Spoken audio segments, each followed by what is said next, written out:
Black Star Network is here. Hold no punches. I'm real revolutionary right now. Support this man, Black Media. He makes sure that our stories are told. Thank you for being the voice of Black America, Roland. I love y'all. All momentum we have now, we have to keep this going. The video looks phenomenal. See, this difference between Black Star Network and Black-owned media and something like CNN. You can't be Black-owned media and be scared. It's time to be smart. Bring your eyeballs home. You dig?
Folks, what's happening today is Thursday, April 9th, 2026, coming up on Roland Martin Unfiltered, streaming live on the Black Star Network.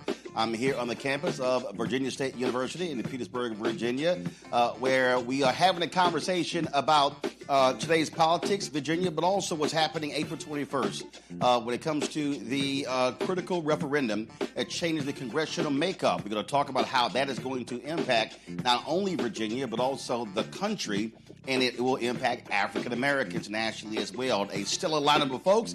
We'll be talking with Virginia State's president about what's happening on this campus, 2027 budgets coming out of Congress, and what's happening with HBCUs nationally. Again, we'll have national leaders, state leaders, lots to talk about. Plus, we'll pay homage to Paul Robeson, whose birthday will be today, one of our greatest leaders. We don't talk about him enough, but we'll also share the perspective as well. Folks, it is time to bring the funk. I'm Roland Martin Unfiltered on the Black Star Network. Let's go.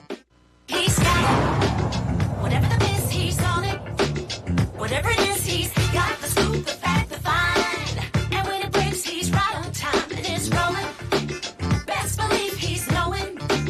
Putting it down from sports to news to politics. With entertainment just for kicks, he's rolling. It's a go, y'all. It's Roland Martin, rolling with Roland now. He's funky, he's fresh, he's real, the best, you know he's Roland Martin now.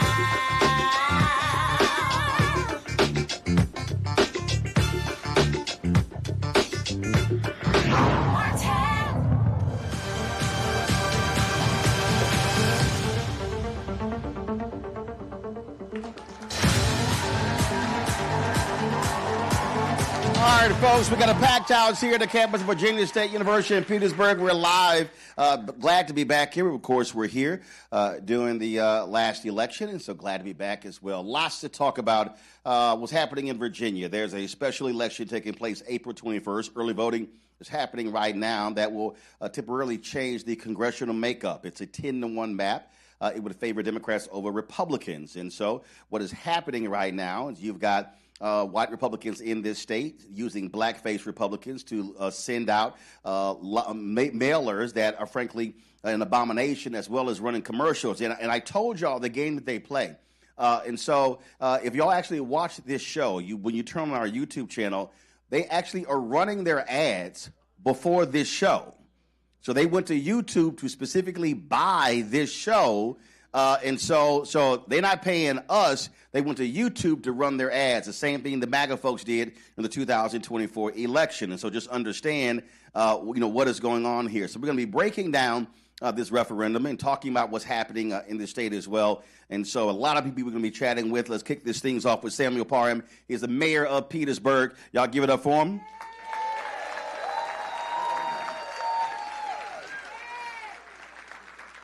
All right, Mayor, glad to have you. How's it going? Hey, it's going great. Well, we're happy to have you here in Petersburg. Well, glad to be here. Before we got in today, and I called Bruce Smith, and I dropped by the temporary casino, and so he was showing me around, and he was sharing with me what's happening there. So lots of things are happening here in Petersburg. For folks who don't know, just to give them a sense of what is happening in your city. Hold up a little bit more. Hold up a bit. Our live casino hotel resort is under construction right now in Petersburg, which is a $1.4 billion development, which is the largest in the history of the city of Petersburg. And right now what you see in the temporary structure is over 500 jobs right there that's going on, along with 36 table games, over 900 slot machines, and a restaurant is in there. And right now it's far exceeding everybody's expectations. In this first month opening, it did $15 million of revenue for the Commonwealth of Virginia. So it's huge, just to show people that Petersburg is a destination place to come. And once the hotel and the 4,000-seat entertainment venue, the 75,000 square foot of conference and event space, we're going to be able to host you over there too, Roland. So mark your calendar. So in 2027. Well, they took me through the whole deal, and they were showing me everything. They told me it's 100 acres and showing all it's going to be in mixed-use development. And as somebody who does not gamble, but I play golf, first thing I said was, where the golf course? So I'm just letting you know that was the first thing. So listen, I tell people, if y'all trying to get my attention, golf is the best way to get it. Because if it ain't golf, I ain't coming. We have Golf Race, which is one of the top 10 municipal golf courses in the Commonwealth of Virginia. So next time you're in Petersburg, come and get teed up in Petersburg. That's your golf balls and everything. That's not a problem. Again, if I'm gonna gamble, if I miss the putt, I'm gonna blame me. That's how I look at it. So, but that was one of the first things I asked. It was great to see Bruce. Great to see what is happening, and also, of course, the first question I asked when they were talking about economic development, I asked about black contracts, and they said the minority. I said no, I didn't say minority. I said black. I was real specific, so we had to cover that too. So because that's what we do. I say black people and minorities, and so I separate us. I want to know how much we getting. That's always the deal. You talked about a destination, and listen, cities all across the country are trying to figure out how to put themselves on the map, and so with that, look, you have different options of people coming to the state. What do you want them to come here to do? I mean, obviously, once this is finished, but what else do you want them to do? Well, I want them to come here. We're a foodie town in Petersburg. If you've never been to Croaker Spot or to Buttery Bacon House or Saucy's Barbecue, we just have King's Barbecue, which is y'all got any good gumbo in Petersburg? Let me tell you, the gumbo we have in Petersburg, we may have some at Croaker Spot. We may have some good gumbo there. See, Mayor, that was not the good answer. When you say we may have, you got to say, I'm from Houston, my grandparents from Louisiana, so I'm just saying that ain't quite the answer I was looking for. Brother, we need you to bring that family gumbo to Petersburg. I'm gonna have to get in somebody's kitchen and show them what's going on, because I had gumbo before I had breast milk, so I that's why I asked that question. So you were saying a foodie town. All right, okay, what else? And on top of that, we have so many people that come, whether you're in the military, down to Fort Lee. Virginia State University has always been the crown asset of Petersburg. Whenever you're in Petersburg, they say Virginia State. We say Virginia State. They say Petersburg. So with that, we also have a tremendous history, civil rights history that is with Wyatt T. Walker. We have First Baptist Church, the oldest black church inside the United States. And we just had a complete renovation of our Trailways bus station, which is Griffin Restaurant. And it was on all the sit-ins and everything happened right there at that Trailways bus station in Petersburg. So we're able to bring a lot of these historic artifacts back online. It's an exciting time to be able to tell the history, to be able to showcase the history. Because in my time growing up in Petersburg, we didn't hear a lot about the history in Petersburg, but now I'm happy to be at the seat to be able to create that new energy and that new enthusiasm in what's going on in the city of Petersburg. All right, that sounds good. Now let's talk about this referendum. One of the things that I have been saying for years is that when black folks vote our numbers, things change. It was in 2023. You got a state delegate that was running, lost by 58 votes. 2025, she came back and won. We'll be chatting with her a little bit later. And one of the things we talked about in 23 was it was not a great turnout in Petersburg. And what I keep saying, whether we're talking Petersburg, whether we're talking North Carolina, whether we're talking Mississippi, Alabama, Georgia, where you have a significant number of black folks, we have to be completely rethinking in terms of how we vote, but also connecting the dots, public policy, social policy, corporate with how we vote as well. And what I keep saying is our number has to be minimum 70%. If you actually look at the data, if we hit that number and other folks vote on the same level, we can sweep elections locally, state, and impact national as well. And so when it comes to, go ahead. So when it comes to this referendum, what are you and others doing in this city to get folks to understand that they can't just simply assume something will pass, that we have to be proactive and drive our numbers? What we have to do is we got to go back to old school route, Roland, because right now, for so many years, everyone could just go to church on Sunday and tell everybody that this election is important and for everyone to come out. But in this day and time, I've noticed that everybody's not on social media. The newspapers don't have a real big circulation anymore. So what we have to do is go door to door, and it's the old school route to bring people out, and that's what works. If you knock on people's door and tell them what's going on, they will come out and vote. If you don't, I've seen the numbers really be low. But that canvassing is super important, and being able to hit the streets and create that buzz. Are you seeing? And this is a hypothesis that I've said is that there was a group of people coming out of Black Freedom Movement, others call Civil Rights Movement, that from the period of 1970, I say going through the 1990s. They were very active. They were the ones who kept us abreast of what was happening in City Hall, school district, county government. But that generation, they're now in their 70s. They're retiring or passing away. My parents are 78. My dad will be 79 later this month. My mom is 79 in November. And my entire life active in politics, active in neighborhood, local politics. What I've said is that generation has not been replaced. Are you seeing the same thing here? I'm seeing the same thing here, Roland, is that we have a gap of leadership just because I know, just to be honest, in Petersburg, I know a lot of our trailblazers didn't pass the torch. And right now we're working on getting that torch relit because we have a younger generation that is enthusiastic, they engage, and they want to make a difference. And that's something that we're doing in Petersburg now by engaging our young people. We got an internship program coming up for its 4th year in a row. We have over 100+ kids in there and teaching them about local politics is the backbone of all politics. But are they also being taught, though, the intricacies of mobilizing and organizing? Because what often happens, I think what has happened is there's this assumption that, well, we can just drive things on social media, we can put out a tweet or a post, whether it's Instagram or TikTok. But the reality is, when you say how old school works, old school is really a micro strategy of looking at the data, looking at how many people are registered, how many people are eligible, how many people voted, pulling that and saying we're going to go target that precinct and say, hey, if there are 400 people who are in that precinct, but only 250 voted or 150 voted, then we need to target those remaining people. That's going to require block walking. That's going to require door-to-door. And I think that's, to me, when you say with the gap, I think that's where the gap is.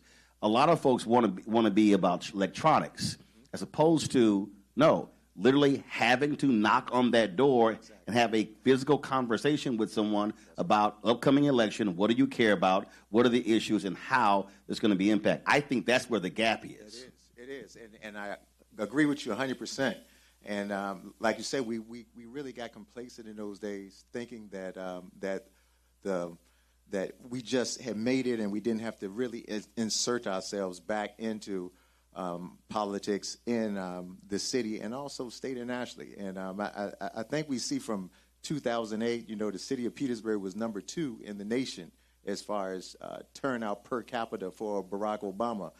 And coming off of that, I think complacency kind of set in, Roland, and finding that new energy to come out and get people back re-engaged, I think is really what's going on with, you seeing what's going on nationally that is really getting people back engaged, back ready to make a difference. They see what's going on in D.C. and they like, heck no, I'm tired of this. Let's get back out here and get active. Well, I think it's not just folks got complacent. If you look at the stats, black turnout has actually dropped in each successive election since 2008. In fact, the 2008 election was the first time in American history, by percentage, not overall number, that a higher percentage of black voters voted in 2008 than white voters did. Yes. It never happened in American history. What I said then was to black folks, now you see what our power looks like, so now replicate that on a national, state, county, city level. Exactly. And that's key. That's where we are today, to build that enthusiasm, to build that level of engagement. And I see the city of Petersburg is definitely going to be in the forefront of that. We are the blackest city in the Commonwealth of Virginia. So I tell everybody that all roads lead through How Petersburg. black? What's the number? 80%. Okay? 80%? Yes. Over 80% African Americans. So you got to realize when you're talking to make a change, to make the pivot, we want you to start in Petersburg, because we have the door stops, the doors, and we have the homes, and the people that are in Petersburg are there and waiting to be tapped. So we're going to have all boots on the ground to make sure that we get everybody out for April 21st. All right, well, and I tell people you don't have to wait until April 21st. You can actually vote now. Yes, my deal is like, get it done. That's right. Go vote now. Don't wait. That's right. Absolutely. All right. Mayor, we appreciate it. All right. Glad Appreciate you, Roland. Thanks so much. I'm going to have them golf balls waiting for you. Dogwood Trace. Listen. Come play Petersburg. I can play. Can you play? Hey, I can play. Let's do it. It's on. Hold on. Let's get it. What's your handicap? Hey, come on there, roll it. No. What's your handicap? What's your gin? Man, my gin is too high right now. See right there. See, when somebody tell you they can play, then when you ask them that handicap, then you ask them to show you the actual handicap number. It's amazing how that conversation just trails off. It's too high. It just drops. It just drops. All right, then. I appreciate it. Appreciate you. Thanks so much. All right, folks, give it up for Mayor Parham. We got a QR code for y'all. The John Mercer Langston Institute of Political Leadership here at Virginia State University is conducting a nonpartisan survey to assess public opinion across the Commonwealth.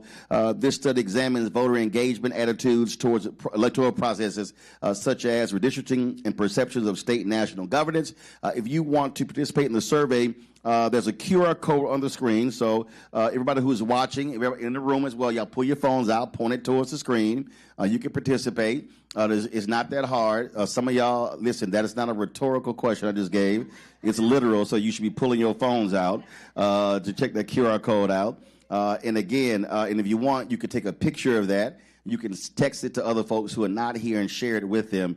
So let's get as many folks as possible who are participating in that particular survey. All right, folks, I'm going to go to a break. We'll come back. More great guests here on the campus of Virginia State University. We're talking about politics here in Virginia. We're talking politics in the country. Again, this April 21st referendum, y'all have heard me say before, vote yes. And I'm going to walk folks through. I'm going to connect all of you, again, to how the election in Virginia could have implications for the national election, and this election on April 21st in Virginia could also determine whether America sees its first black Speaker of the House. And we'll be talking with him in the second hour of today's special edition. I'll be back in a moment.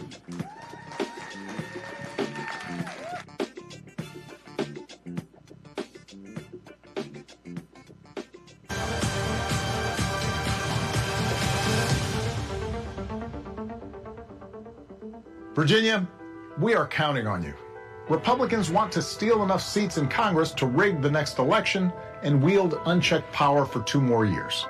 But you can stop them by voting yes by April 21st. Help put our elections back on a level playing field and let voters decide, not politicians. This is the responsible thing to do. Help us chart a better path forward, Virginia. Vote yes by April 21st. What's happening? This is your man, Motown recording artist Kim. You are watching the Black Star Network.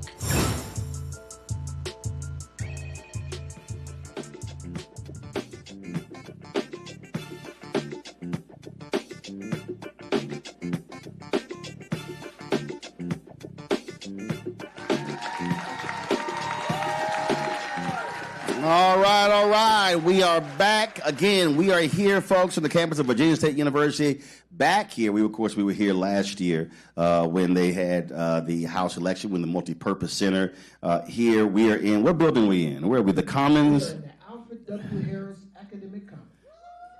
They just told me the Commons building. They didn't put all the rest of that stuff on it. They just said the Commons building. Joining us right now is the president of VSU, Dr. Makola Abdullah. Y'all give it up. A good alpha man. How you doing? I'm doing well. Hold on, let me see how many alphas in here though. 1, 9. Oh, 6. It's a few. It's a few alphas in here. It's a few. Any members of other youth groups? Are you here? Are you here? Any Kappas here? Okay, it's one of y'all. That's right. There you go. Any Sigmas here?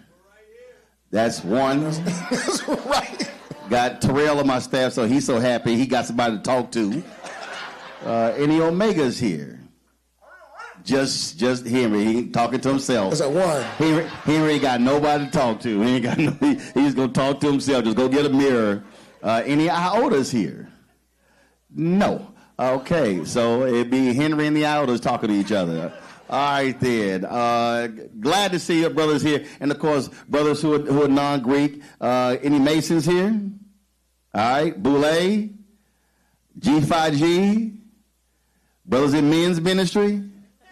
I know that's right. Just check it. You know, you got everybody. Just check it. Just check it. Just check it. All right. It's been a while since we're here. What's been happening on campus? We had a good conversation last time. What's new? We did. Well, first, one of the things that's new is last time my wife watched me on TV, and today she's here. So I just wanted to shout out to my wife.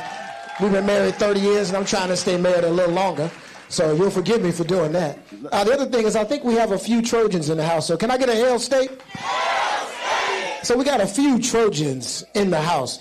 We are excited. Thank you so much for coming last time and coming this time. Anytime that you shed a light on voting, making sure that we tell our students, our faculty, our staff, and of course our wonderful alums, the importance of voting and getting out, it's always important. So we really appreciated you coming before. We're really happy to have you back. We are in our brand new Alfred W. Harris Academic Commons. I said the whole phrase because Alfred W. Harris is our founder. But not only that, when black people were able to vote in Virginia, and we got the right to vote in 1870, one of the biggest things that black people did first was elect delegates like Alfred W. Harris, who then founded Virginia State University. And so we are founded We were founded from a political movement where black people voted. The very first congressman from the Commonwealth of Virginia was John Mercer Langston, who was our first president, right? And so we have a history of voting. We have a history of activism through voting. And it's good that you're here so that we can continue to tell that story and get people out this time. See, one of the things that for many of us who don't really understand the history, if you look at after the end of slavery, that Reconstruction period, where you saw black folks who were elected to legislatures across the country. In South Carolina, it was majority black. And what the folks don't realize is education in America, that is a result of black people. It was the formerly enslaved people of African descent who got elected, and the first thing they did in many places was put education in the state constitution. Publicly financed education in America did not exist before slavery.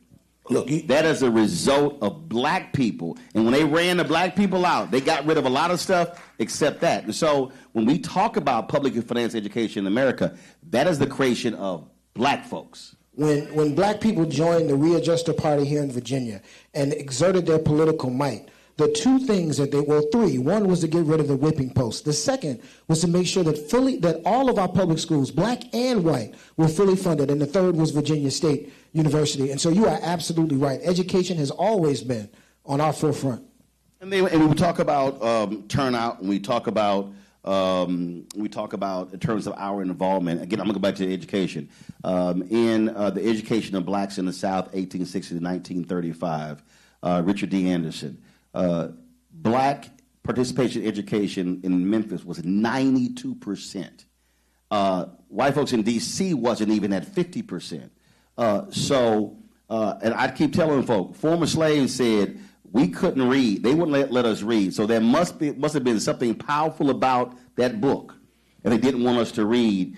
And that was one of the first things that they did. And I think we have to get back to that fervor for education from K all the way up through college. Look, you are absolutely right. There is a movement right now where there are many who are saying that college isn't worth it, that they wonder whether a college degree is worth it for folks to get. But the people who are writing those articles and saying those things, one, they all went to college, right? And second, they're all sending their kids to college. So who are those messages for? Those messages are for our kids, to discourage our young people from achieving education. And if people are trying to work so hard for you to not get an education, you should get an education. Well, see, so I think what has to change when we have this conversation is that when we talk about when they say, well, it's not worth it, that's because there has been a literal divestment in education. If you look all across the country, state legislatures are allocating fewer dollars to public institutions. So as a result, the cost of education has dramatically risen. Well, if it's gotten to the point where it's going to cost somebody $150,000, $200,000, $300,000 to get a college education, they're never going to be able to pay that back. See, that's the part they keep leaving out, how the cost has risen. As president, give folk a sense of what you're seeing in terms of students returning, making it affordable for them to be able to start, but more importantly, to finish. Well, I think one of the things that's critically important is that here in Virginia, Virginia State University, is that the camera? Virginia State University is the most affordable four-year institution in the Commonwealth of Virginia. This black-owned company, we got 6 cameras. Six cameras. I'll look at all of them at one time. We got that one. Yeah, so yeah, we don't come here with one camera. But one of the things that we fight for is to make sure that college can be affordable. We are the most affordable four-year institution in the Commonwealth of Virginia. And I'd also love to say, and thank you for that, that was a layup, is I want to give honor to those elected officials who are coming on later for their incredible support of Virginia for State University. Whether it's Delegate Kimberly Pope Adams, who holds the very seat that Alfred W. Harris used to hold, Delegate Delores McQuinn, the Speaker of the House, Don Scott, our senator, who I just saw backstage, Senator Tim Kaine, who many people don't know, but he is largely responsible for the multi-purpose center existing here at Virginia State University. And so we've had some incredible support from elected officials, and I'm honored to be here at Virginia State and to work in Virginia. Well, but you name those folks, but that's what I mean. We talk about how we vote. We have to tie our vote to what someone says they're going to do, and then make sure they actually do it. And that's important, because there are a lot of folk who run, who win, then when they get into a state capitol or get to Congress, then don't do those things. And so I am constantly trying to connect the dots and get people to understand if there's a direct correlation to who we elect and then what is the public policy that then is achieved once they're actually there. No, look, you're absolutely right. As you know, I'm a public official. I have a government job here in Virginia, so I don't talk politics on camera. Having said that, though, I understand. Well, no, hold on. I want to pin the pin in that, because here's what I need people to understand. Yeah. This is a state institution. That's right. Which means it is governed by the state. If you're governed by the state, that means this entire institution is a political institution. This entire institution is a political institution. Let me finish. Hold up. But I need the alumni and the students to understand that their engagement in the political process has a direct result on what returns back to the campus. So you can't divorce the two. Oh, no, you can't. As a matter of fact, let me pick that up. And that's why it's important that you're here to talk about voting, particularly for this referendum, right? One of the things that we have to do, we have to go out, we have to vote and make our votes count. And then we've got to hold the people accountable for the work that they're doing. And so you're here. I want everybody to read and understand the referendum and then get out, and how you go vote, get out and vote before April 21st, because you can do it now. And if you support it and you think that it's what needs to happen, then you need to support the people that wrote it. And if you don't support it, then you need to vote the people who wrote it out. But we have to hold our elected officials accountable after we vote. It's not enough to vote once every 4 years. We vote every year, sometimes twice a year, right? And when we do, we always have to go out. We have to represent. We have to make sure our views are on the table. When it comes to campus, folks who don't know, how many students? We got a little over 6,000 students.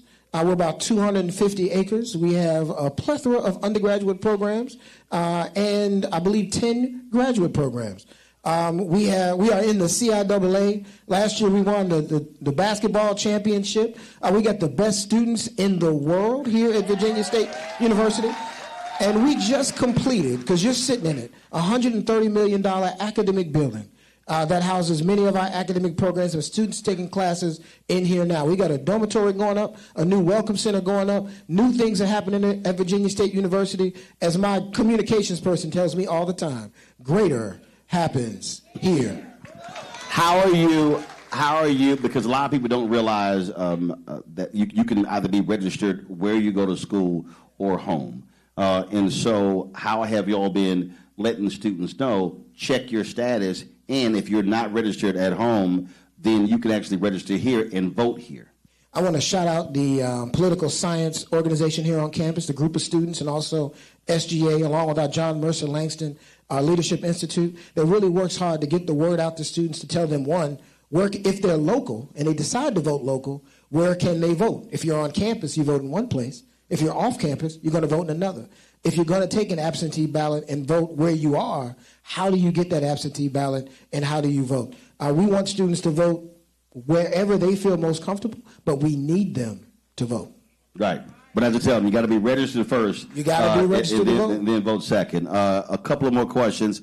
I did your commencement a few years ago, and for your commencements now, does the band or the choir show up now? The band and the choir show up now. Okay, yes, I'm just saying. I mean, had me doing commencement, wasn't nobody there, so I made a brother who was graduating sing. I was going to talk about that. You brought a graduating senior out of the audience to sing impromptu from the stage. You can't have nobody black sing. You can't have nobody black speak without an A and B selection. Look, that was so good. I've done that same thing twice. So I copy you now at commencement. I'll bring somebody up. I brought Perry Evans up last time. So we always try to get some some music. Checking, because I was like, ain't no band here, ain't no choir here. I said, we got to have some form of music up in here. So we got it done. All right, then. Well, Mr. President, good to see you. Congratulations on all that's happening. And I really do hope that we see a massive turnout of students on this campus in this referendum because, again, when I hear students complain now about what's happening with student loan debt, there was a different policy when Biden and Harris were in there compared to now. That's tied to the election. The attacks on the Affordable Care Act, you can stay on your parents' insurance until you're 25. Guess what? That also involves in voting. And so I'm always trying to get students to understand you can't check out of a process because they're playing politics against you now, so you might as well be in the game. Look, you heard Roland Martin. Your vote matters. Thank you, sir. In every election. Thank you for coming to Virginia. I appreciate it. Coming up next, Senator Tim Kaine will join us. We're live here at the campus of Virginia State University. Don't forget, if y'all want to support the work that we do, join our Brain and Funk fan club. Unlike a lot of these right-wing media folks where they got billionaires cutting them checks, that is not the case with us. But our fan base has been amazing. More than 38,000 people have donated to our show since we launched September 4th, 2018. They've given in excess of $5 million in those 7 years, folks buying into our vision. And so if you're one of those folks who want to join, our goal is to get 20,000 people on average contributing $50 each a year, which comes out to $1 million to offset our expenses, which come out to $195,000 a month. I keep telling y'all, freedom ain't free. People hit me all the time like, hey, can you come to our campus? I'm like, you do know that actually costs, because we came here with 9 people, 2 vehicles, lots of equipment, and everything you see here is paid for. And so we got top of the line stuff, 4K cameras and all of that, but the costs are real. And so when you contribute to our fan club, you help support this show and the 5 other shows that are on our network. If you want to use Cash App, use the Stripe QR code. You see it right here. That QR code is also for credit cards. Checks and money order, make it payable to Roland Martin Unfiltered. There's a whole bunch of y'all do not believe in digital. Y'all still seeing checks and money orders, and I got to go to the P.O. Box to pick them up. Make it out to Roland Martin Unfiltered, P.O. Box 57196, Washington, D.C., 20037-0196. PayPal is R. Martin Unfiltered. Venmo is RM Unfiltered. Zelle, Roland at RolandSMartin.com, Roland at RolandMartinUnfiltered.com. Back in a moment.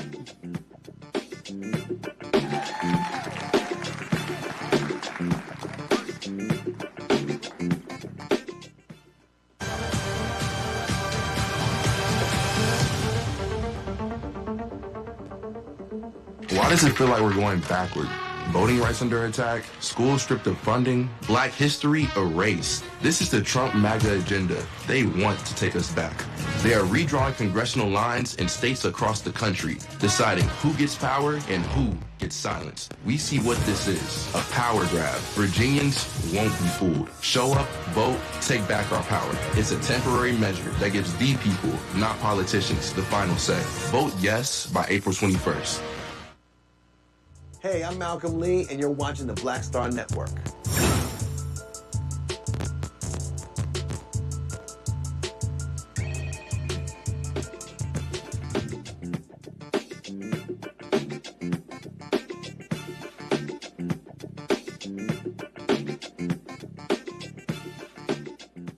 All right, folks, welcome back to Virginia State University. Glad to see everybody here. We'll continue our conversation talking about what's happening in the state politics and, of course, this crucial referendum taking place April 21st. Voting is happening right now. Put your hands together for our next guest and welcome one of your 2 United States senators, Senator Tim Kaine. Thank you, guys.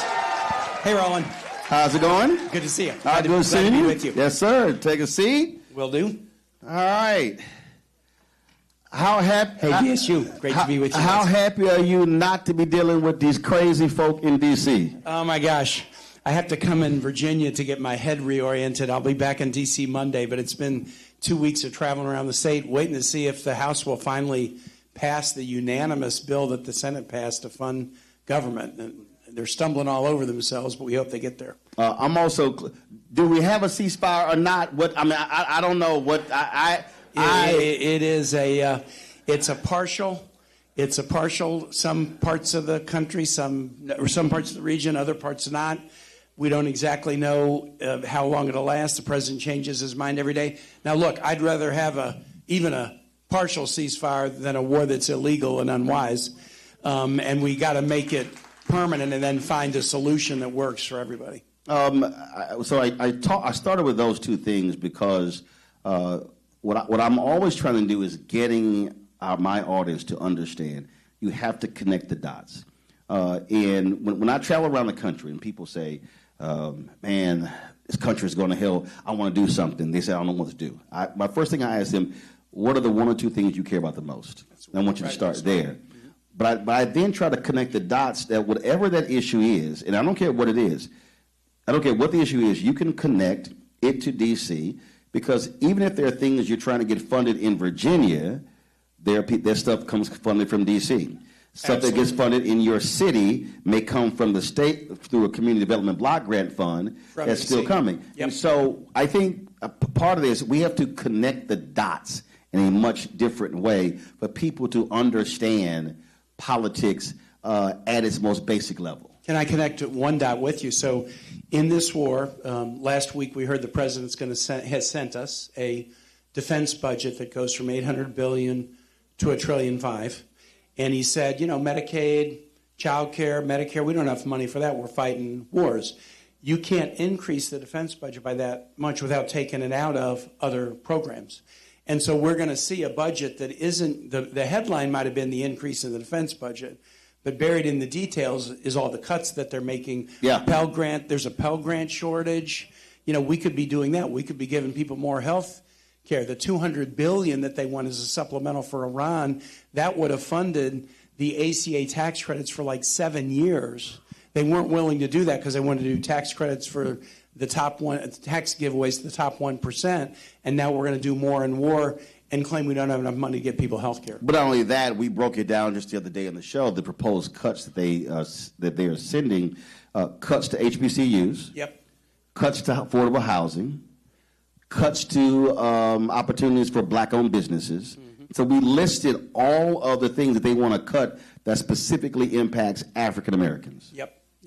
80,000 people in Virginia have already lost SNAP benefits because of that reconciliation bill they did last year.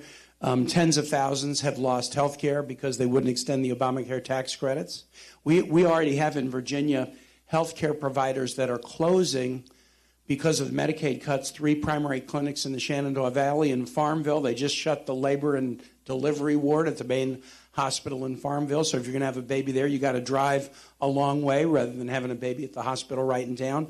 All these cuts were because of that reconciliation bill, and it only passed because they rigged to steal the 3 seats in North Carolina. It would have failed except for the seats that they stole, and they're trying to steal more seats in other states across the country. Well, I want to go back to the 80,000 SNAP benefits because all of those farmers who voted for Trump didn't realize how much money they were making because of the SNAP program and USAID. And so now all of a sudden, I'm seeing all of these orange tears, and I'm like, orange tears. Yes. Took me a minute. Yes. And I'm like, thoughts and prayers. I'm sorry. This is what you voted for. Well, you look, this is a land grant. So we're right here with an ag department at Virginia State. It's always been a heavy ag research school, right? Ag and forestry is still number 1 in Virginia. But they've been hit with tariffs.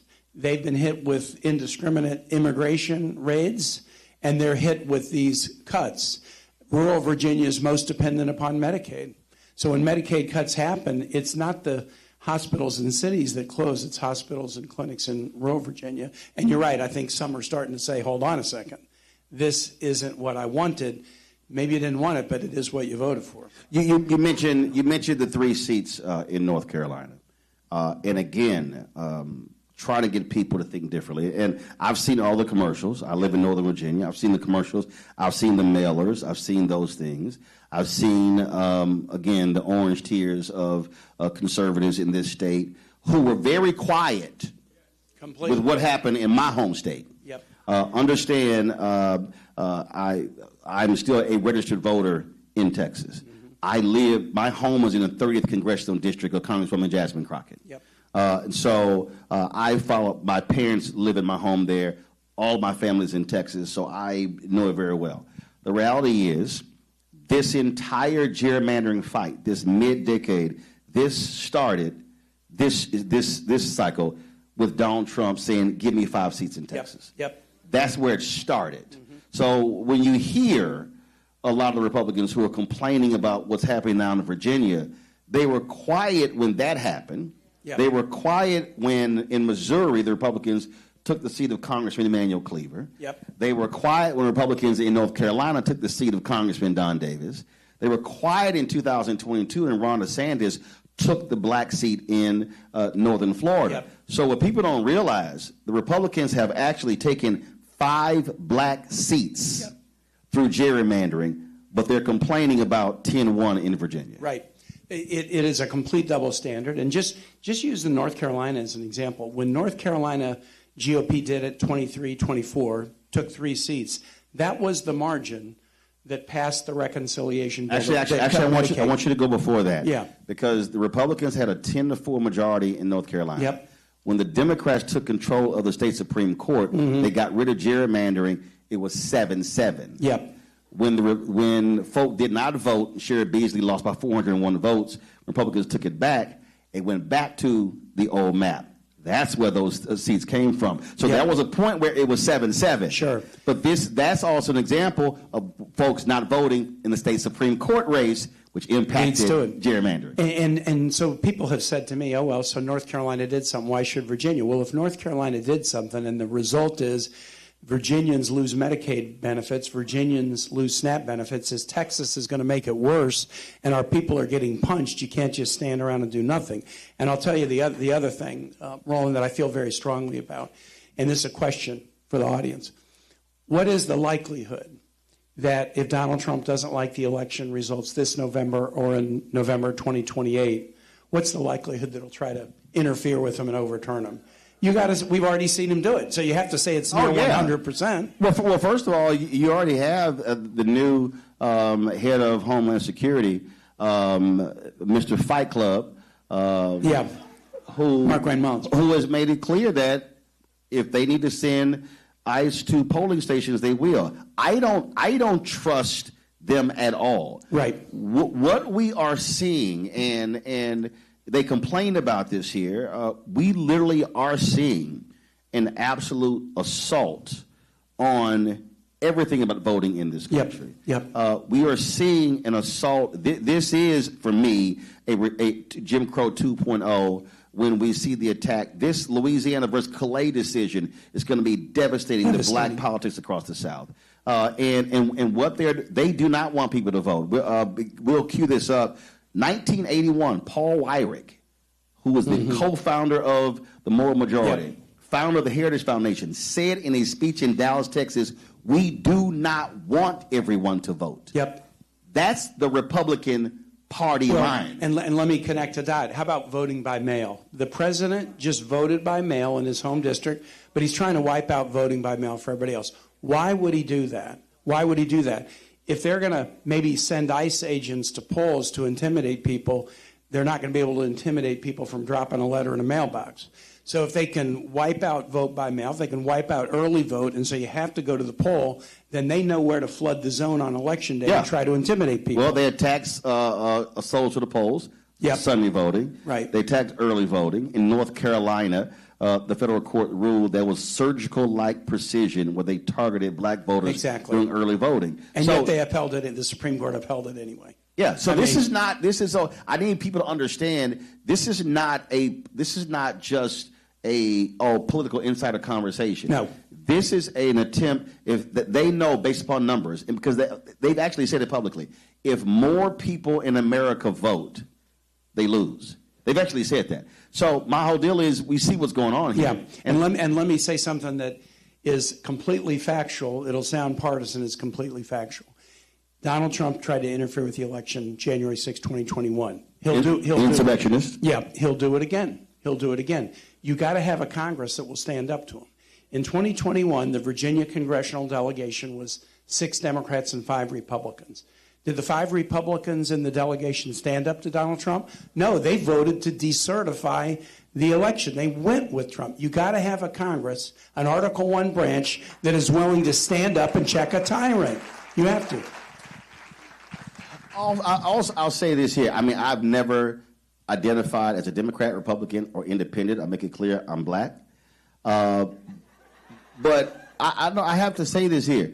The reason I'm happy to see what Virginia is doing, because I think Democrats have punked out too much in the past. I believe that Democrats have played. Sounds like an amen. It's a huge amen. Democrats have played by a set of rules to a game that no longer exists. Yeah. When people don't, again, I'm going to go back to where I'm from. This whole mid-decade redistricting thing started in Texas in 2003 with Tom DeLay. That's where this started. It used to be every 10 years. And so have the blue states gerrymandered? Yes. The Supreme Court ruled they don't have any authority to oversee political gerrymandering. It's up to the states. And I've said, you Democrats would be nuts to say, okay, y'all go ahead and take it as far as you can, but we're going to play by a different set of rules and be fair. I'm like, no, this is about power. Mm-hmm. And so I'm glad to see Democrats finally wake up and say, no, we taking this thing to the mat. I mean, this is how you have to play the political game that's being played right now. Well, and you know, the Virginia motto, our Virginia motto hadn't changed since 1776, Sic semper tyrannis, we stand up to tyrants. And if we were to be silent or quiet when this is going on, we wouldn't be true to what we say about ourselves. But what the issue that you're facing right now is this, and that is you got to get folks out. When you look at various polling data, certain folks are not necessarily excited about it. Obviously, Republicans are really pushing hard. No. When you look at the messaging, does it need to be even more explicit and tougher in laying it out? Because I said fair, I get that. Yep. I personally believe that the messaging is too nice. Yep. Okay. People have to really understand the stakes and what is at stake by voting yes or no. I'll pass that on. I mean, that's why I always talk about what they've done in other states has already led to the closure of Virginia healthcare facilities. What they've done has already led to 80,000 people lose SNAP benefits and tens of thousands losing Medicaid. You got to make it like it's not a theoretical, like a good government exercise. They are kicking around some of the most vulnerable people in our Commonwealth, and nobody elected me to the Senate to stand around and watch my people get punched and not try to come to their aid and make sure we're fighting back. You got to fight back. I believe in rules. I lived in a military dictatorship in Honduras where there wasn't a rule of law, and that made me really believe in the rule of law. But when the other side is breaking the rules, you got to stand up to them. What does every parent teach a child about a bully, right? If there's a bully, you don't just cave, you stand up to the bully. You have to. Yes, that's why I use the hashtag team whip that ass. That's my hashtag. And so you got it right before I could. That's why I couldn't get it. Senator Warner was like, damn, did he just say hashtag team whip that ass?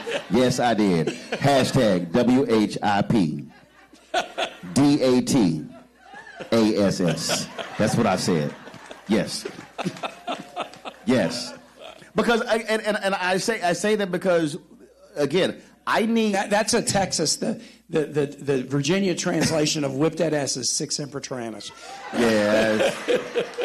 I don't even know what that means. See, what is it called again? Semper what? Sic semper tyrannis. Sic semper. Nah. Everybody in this room know what team whip that ass means. Because when y'all acted a fool, your parents said, let me holler at you. They did not say Tempur-Pedic sofa. They didn't say that. When I say make it plain, Joe Madison, God rest his soul, the Black Eagle. Right. Joe always said you got to put it where the ghosts can get it. And what I have been saying since the twice impeached, criminally convicted felon con man in chief, I don't use the title president. I respect the office of the president only if that person respects the office of the president. Wow. So he doesn't.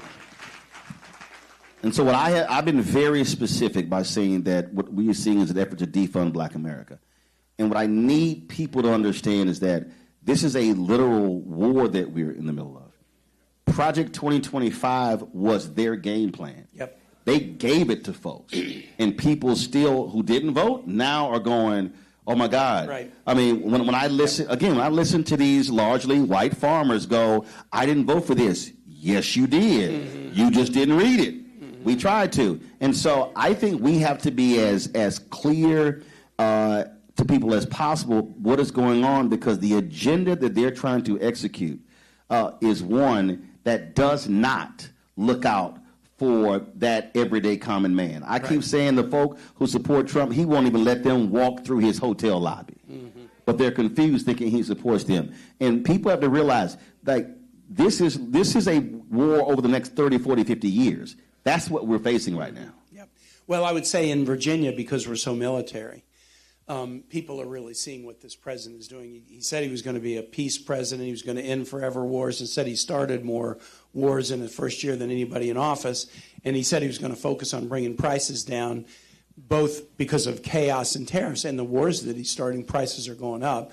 So what he said, he did the exact opposite. But him doing the exact opposite of what he promised is something you could have counted on based on the first term. So in Virginia, this war weighs heavily, with so many families worried about their kids being deployed, going into a war with no rationale, no game plan, no ally support, and no public support of the American public, and no Congress. And 15 months of massive cuts to the Department of Veteran Affairs. Right.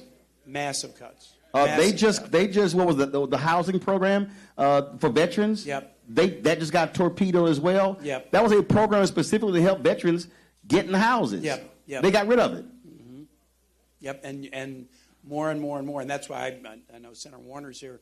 The editorial in our Virginian Pilot paper down at Hampton Roads a couple days ago about the war said, listen, I've been forcing war votes virtually every week to try to get people, hey, you know, we shouldn't be hiding this under a bushel basket. Do you know Congress? We're 40 days into this war. Congress has refused to hold a single public hearing about it because the Republican committee chairs, the last thing they want to do is put these folks on under oath in front of a camera and have tough questions be asked. So they only tell us rolling in classified so that we can't share what we know. It's really frustrating to not know something. It's even more frustrating to know something. Have a family member ask me, is my kid going to get deployed, or how long are we going to be there? And for me to say, I'd really like to answer the question, but they're trying to handcuff me by putting it all in a classified setting. So this is, as you say, this is big, but the big global issues, you can connect them right back to the pain people are feeling at home. Absolutely. Senator Tim Kaine, we appreciate it. Thank you, Ron. Really Thanks good to be much. with you. Thanks. Thanks a lot. Right, sick, semper, tempur-pita. I don't know what he just said. I don't know. Tempura fish, I don't know. Let's bring up Kimberly Pope Adams, the Virginia State Delegate, Delores McQuinn. Let's bring him up. We need to bring a chair out. Bring the chair over here. Yeah, I'm not going to a break. Just bring him on out. Where you at? Where you at? How you doing? How's it going? Y'all good? All right, go on. Step right on over here. How's it going? Good seeing you. Absolutely. Step right on up. We got the other microphone. Here we go. Well, you all good? All right, step up. Don't worry about it here. Just take this one. Don't worry about it. Ain't no thing. I don't need that. Don't worry about it. We got it. Plus, you're a little shorter than me, so I can just sit right in it. She did that step up. All right. First time I've seen you since you won. That's right. All right. How's it been going so far? Oh, it's been going fantastic. I feel like I'm in the place I'm supposed to be so I can get the work done that we need. All right, then. Let's talk about this referendum. Again, when leadership change, Democrats controlling the House, Senate, Governor's Mansion as well, you had folks who said, don't do this, don't do this. Why is it critically important to change these maps from your perspective? Oh, it is critically important because we're not redistricting for Virginia. We're redistricting for the entire United States. This is bigger than us. This is absolutely bigger than us. And as was said earlier, what happened in Texas is what started it. And I am so proud to be a part of a group that can fight back, because that's what we do. In Virginia, we don't write strongly worded letters. All right? We write bills. We write legislation. We write amendments so that the people can have the final say. Speak to that redistricting for the rest of the country. First of all, where's my third mic? Where's my third mic? Okay. Well, the way they knew I was going to have three people, give me the third mic. Come on. Passing the mic like we passing something else. Go ahead. I'm sorry. I'm not sure. Talk pass. I'm not sure what the something else is, but however. You know there's some medicinal purposes in Virginia. Some folk with some cataract know what I'm talking about. Go ahead. All right. But you know what, the purpose of it, and Kim has already certainly spoke to that, we need to make sure what we're doing is not just about Virginians. It's about this country. It's about our communities. It's about our nation. It is about those, the education, the health care, all of those services that we know need to be provided, and especially in sometimes, you said, black community and communities of color, we need to make sure that we are doing our part. And I think we sent a very clear message from the General Assembly that, you know what, we're in this, and we're in this fight to stay. And I think that the people, the big challenge for us is to make sure that all of us are getting individuals to the polls, knocking on doors, text messages, calling individuals to make sure that they are going to the polls. So that's where we are. But that's what we are doing. So I got to get your take on actually. So y'all fix the mic in the break. Got to get your take on these blackface ads that are running, where they're saying, they're using the KKK imagery, saying they're trying to take these two black districts, and we fought this before. These are white Republicans who are paying black Republicans as a front to run these ads. Oh, absolutely. And the entire intent of those ads is to sow confusion. What they want to do, they're hoping that in those negative ads, they're hoping that black people will do one of two things. Either they will accidentally vote with the other side, or they just won't vote at all. Because either way, that's a win for them. And I say that to everyone I talk to. Not voting in this special election is the same as voting against your best interest. It's no different. So when I see what they're doing, and I see, because they assume that we aren't as smart as we are.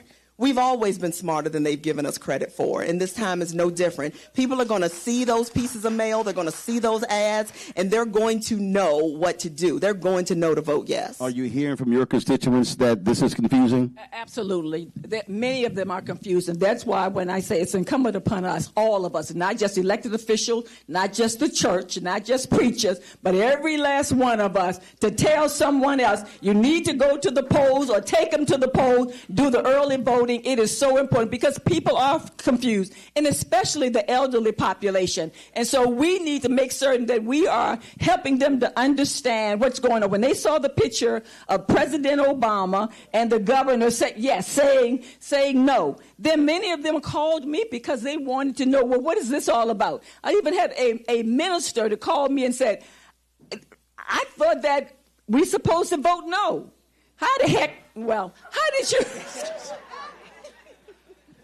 See, y'all know she cussed. You know she cussed that minister out. You know she did. You know you cussed that minister out. Go ahead. It is what I told them. It is yes, yes, yes, yes, yes. All the way yes. And that is the message that we need to deliver to our communities, deliver to everyone you know. Roland, I think about this and think about the fight that, democracy is generational. our people fought to have the right to vote. October the 22nd, 1867, the first African-American man went to vote at the polls. They fought. And we got to sustain and maintain, and it's our time for this generation to fight what we know is right and what we need in our communities. So here's my question. Again, I deal with messaging every day with the show. And again, so this is what I see. And so if y'all got some new flyers, I want to know what they are. So I just want you to understand, and again, this is basic fundamental politics. And Lee Atwater was one of evil, but understood politics. And he said, so you have this flyer, and vote no on gerrymandering, protect minority representation.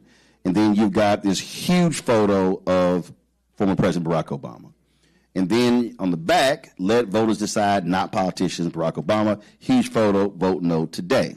Okay? So I'm just going to sit here, and again, y'all, this is very basic. Let me just count. 1, 2, 3, 4, 5, 6, 7, 8, 9, 10, 11, 12, 13, 14, 15, 16, 17, 18, 19, 20, 21, 22, 23, 24, 25, 26. So 27 words on this side. You probably got about the same number of words on this side. Okay? This is the vote yes. It's a lot more words, even more words. Yes is too small. I'm just walking. Yes, go ahead. All right. Can you I'm just walking you through. There you go. Oh, that's the new one. This is the new one. How new is this? But I want people to understand that, okay, this is new. I got it. But Obama's only on the back, not on the front. Yes, because that is what we use while we're knocking doors. Gotcha. We are showing up, and we're showing up with what you're holding, because we are the best validators. We can speak to each other. We can spread the word. So as my colleague said, it's incumbent upon us to not just have it in writing, but to deliver it. We have to have the message and be the messenger. So the reason I want to talk about messaging important. So this says protect minority representation, vote no on gerrymandering. This is the facts. The facts are the people who want black folks to vote no literally stole 5 black seats. Yes. Yes. They stole 5 black seats. But here's the flip side. If this passes and Democrats take control of the House, not only will you have a black Speaker of the House, you will have 7 African Americans chairing committees. You will have 30 CBC members chairing subcommittees. So the reality is this voting no does not protect minority representation. Voting yes actually increases black power. But that also has to be explicitly stated for folk to understand. Absolutely. And it's no better messengers than myself and my colleague. We're a part of a Democrat majority in Virginia. There are 64 Democrats in the State House. So we know what our power can do. So that's why it's incumbent upon us to make sure we let people know this is bigger than just Virginia. The entire nation is counting on us to level the playing field, and it starts by voting yes right now. Last point. The last point is we just have to vote yes. Tell someone else and carry someone else to the poll with you. But yes. I want you to make a point. There's somebody who's watching who is not excited, who's not focused, and who may consider sitting on the sidelines. What do you say to that person? I would say to them, voting yes helped to change help to shift what is going on on the federal level, as well as in our local communities. The occupant of the White House has created havoc. If you like it, then you vote with him. But if you don't like what's going on and you want to make a difference in your community and in this nation, you must vote yes. All right. I appreciate it. Thank you so very much. I'm going to go to a break.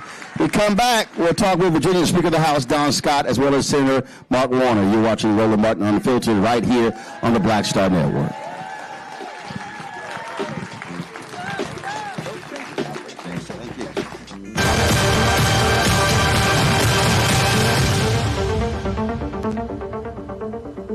Why does it feel like we're going backward? Voting rights under attack, schools stripped of funding, black history erased. This is the Trump MAGA agenda. They want to take us back. They are redrawing congressional lines in states across the country, deciding who gets power and who gets silenced. We see what this is, a power grab. Virginians won't be fooled. Show up, vote, take back our power. It's a temporary measure that gives the people, not politicians, the final say. Vote yes by April 21st.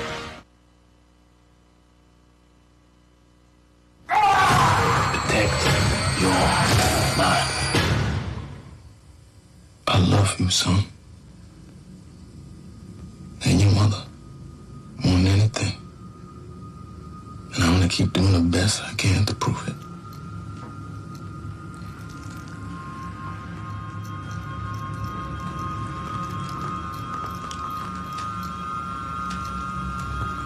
If you've seen it in your mind, you can create it. Protect your mind, son. It's your greatest asset. Protect your mind.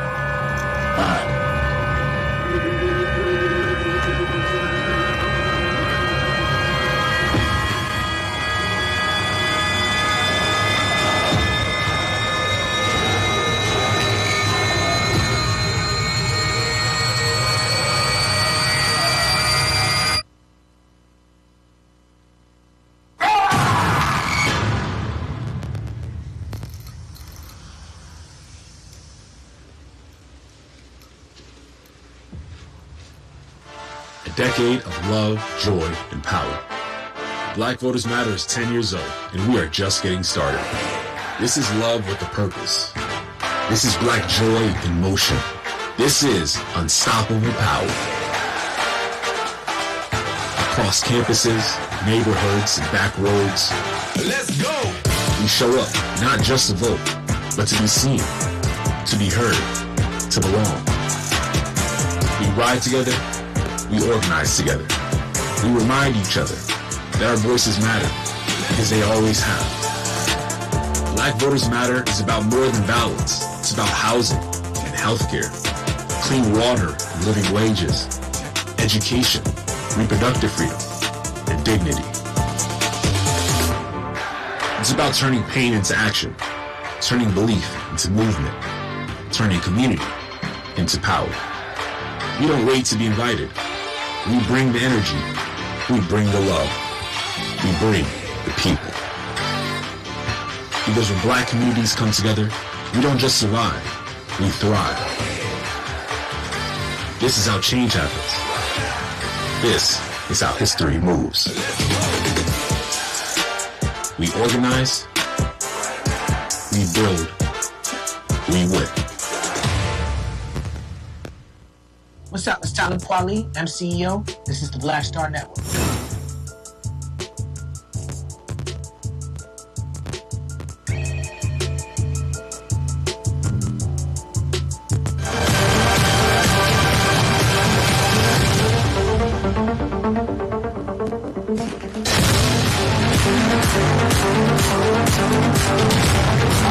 Folks, welcome back. We're here at Virginia State University. Roland Martin Unfiltered, broadcasting live. Great to be back here. Our next two guests, y'all know them well. Sitting to my left, Virginia's senior senator, Mark Warner. And, of course, the first black Speaker of the House in Virginia, Speaker Don Scott. All right, let's get right into it. One of the things that we are seeing here, when we talk about, and I've been saying that this administration targeting African Americans, defunding Black America, we have a grossly unqualified individual who wasn't even good. Right. That's a long list. Who wasn't even qualified to be even a TV anchor, who's Secretary of Defense, who is specifically targeting black folks. I had retired Lieutenant General Russell Honore, who said he sat on that group where they recommended people. He said it was an apolitical process. This man is targeting black members of the military, women in the military. He desires white men in leadership in the military, and as Pete Hicks said, and that's what happens again when people don't vote. This is the end result. This man should have never been anything but a Fox News announcer. And he has cut back a black chairman Joint Chiefs. He cut back black senior leaders in the Air Force. He's got taken now 4 recent, he particularly goes after black women. And the military, for all its flaws, was the place that was merit-based. And he is trying to reverse that from the last 60 years. So the people who claim merit now don't like merit in the military. They want merit that when people pay their time, do their dues, and rise up through a meritocracy, he is now saying, no, if you don't look like me, you're not going to get a promotion. But because we all know that the only reason he's Secretary of Defense is because he was so great, right? Only the best people. So we know, we already know that all they want is undying loyalty, and that the fact that they would attack black women specifically and black leadership overall lets us know that their agenda is no longer hidden. We don't have to worry about what they're hiding or they're trying to trick us anymore. They're blatant. They're saying the quiet part very loudly. And if you're not getting the memo now and you're still defending these folks, then we got some problems. And the reason this is important because, I've been trying to get people to see it in a much broader way. First of all, when you deny the promotion, for many of these folks, promotion only lasts 2 or 3 years, and then they retire. So they're retiring at a lower level. You're impacting the economics. Their retirement pay. With the retirement pay. How they're viewed. Then what you're also doing is you are actually stunting the growth of an individual going from 1-star to 2-star to 3-star to 4-star. And so the end result is if this continues over the next 2 years until 2028, and let's say the Democrat wins in 2029, that means you're going to have 4 years of stunted growth, and that is a loss of a lot of leadership. And talent. And you compound that with a couple of things. One, I was chairman of the Intelligence Committee, now I'm the vice chairman. They are also undermining the whole intelligence community. If people speak truth to power, they get fired. And what I've seen, when I've worked with a lot of these Republican senators, I think they love our country, but they have lost all backbone and spine. There is no Republican Party. There's a group of sycophants to Donald Trump. And I've seen Republican senators quit that. I wish they would go public because they said to me, Mark, I don't like this, but I can't afford to pay for security because what happens is this MAGA crowd goes not only after the senators or the speaker, but we all absorb that. That shouldn't be the price of admission, but it is. But what this crowd does is they go after the families, particularly their daughters. And one senator told me, I can't afford to pay security for my 4 daughters. This senator's quitting. And if we allow this to go on, and if we don't call a halt, and part of what we're trying to do here in Virginia is to call a halt and say, no, you cannot, because they will. I wrote a big piece in the New York Times the other day. They are going to try to corrupt this election. So we have to win in such a margin that there is no doubt about the people of Virginia, the people of Texas, you name it, in terms of what the margin is. But it all starts, at least in Virginia, because we are ground zero on this redistricting battle. We don't get yes, then our ability to really move this debate on a national basis is going to be dramatically undercut. I played this clip down on my show, and it came from, obviously, school in Virginia for the movie Remember the Titans, when he said, Herman, leave no doubt.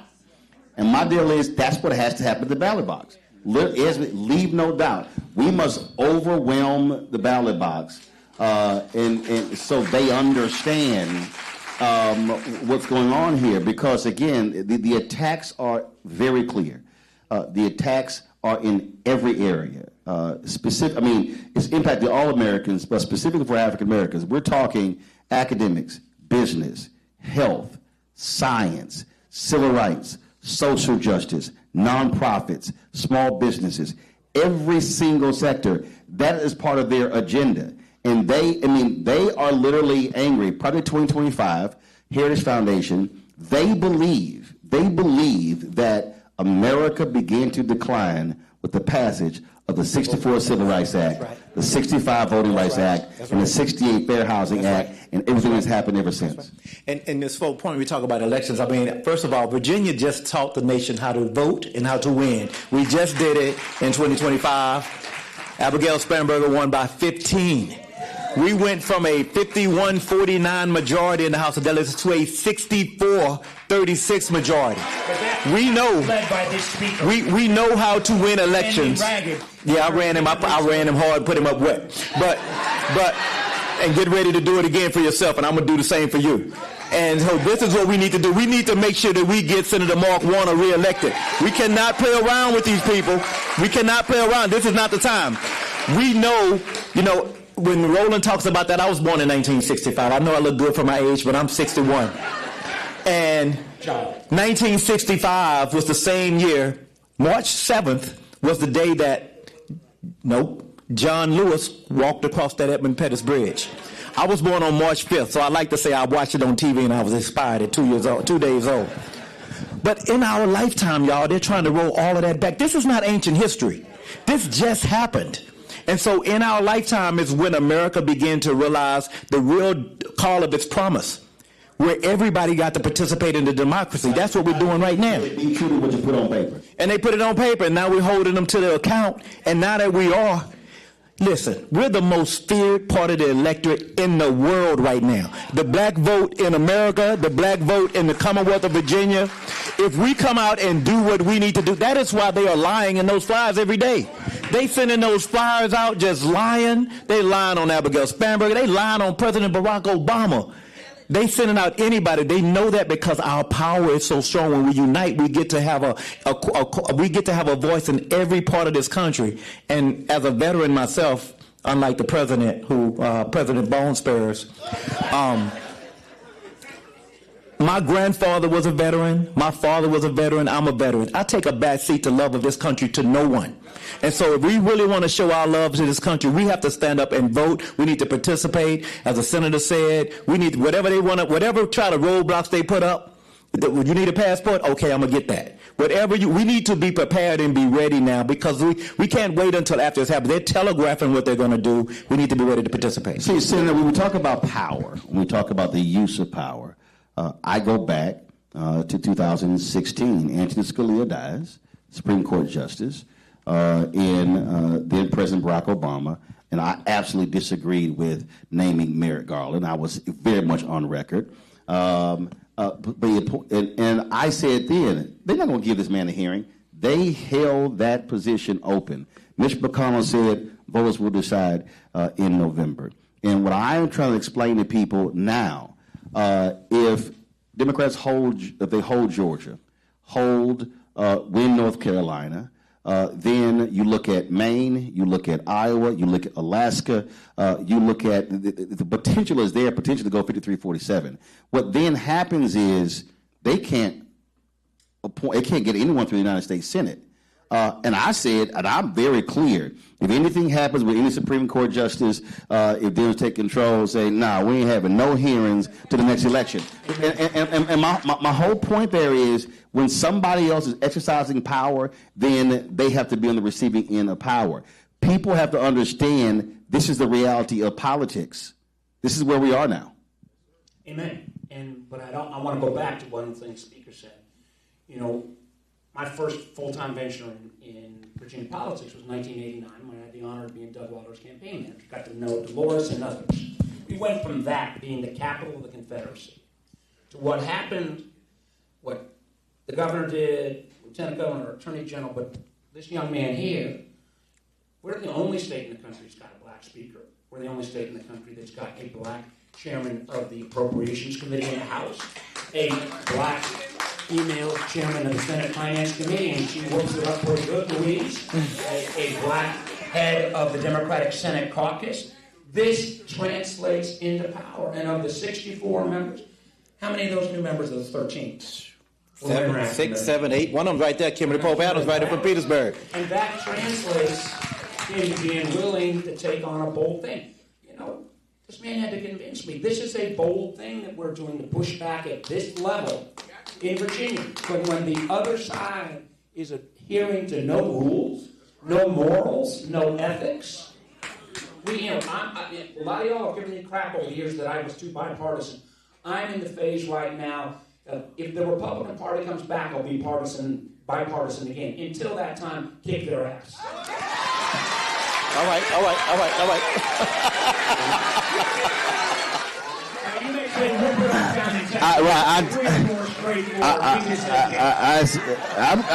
I ain't got a problem kicking, but that's better than that simper, temper, whatever. Tim, I ain't know what. Just remember, he is my junior senator. We actually met at law school. We did not meet in the library. Speaker Scott, the point about, again, I try to explain to the audience, again, how power is used. So in the short time, we're only talking 2.5 months, where you control the House, you control the Senate, and the governor's mansion. For folks who don't know what is already being passed and signed into law. Oh, man, listen. She just sent me a list, too, the governor did.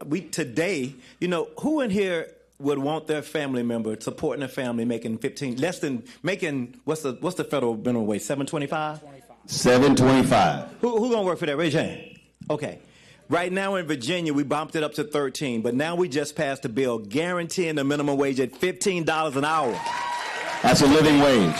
Minimum wage. And not only that, it will continue to go up with inflation. So 15 is not the end. It will go up in living wage for people that are working every single day to be able to afford to subsist, to survive, in some cases to thrive. Why do you work 2 jobs and not make $60,000 a year if you're working 2 jobs, which is what that is? That's one. We passed affordable housing bills. We passed bills to lower utility costs. We passed bills to make our streets safer. Right now, in today, we're doing that. And we put unprecedented amount of funding in public education. Unprecedented. We have a teacher pay raise in the budget right now once we get it done. And we're going to get a budget, y'all. We're just fighting a little bit. It's just family affair. We're going to get it straight. But we're going to get a budget. Senator Lucas is flexing. She's strong sister, and she's going to get it done. And luckily, we got... she's such a quiet church lady. And if she would just figure out how to use social media. Yeah.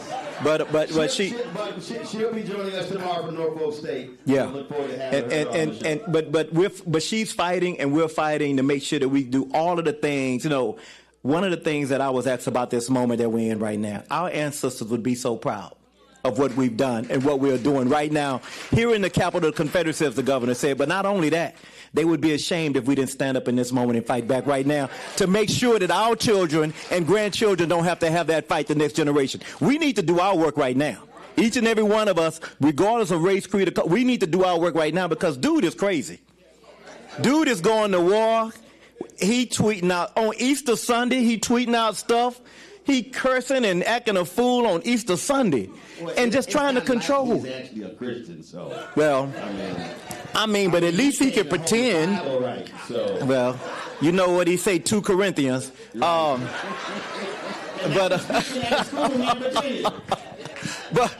we have to right now. I mean, this is not the time. They want us to be despair.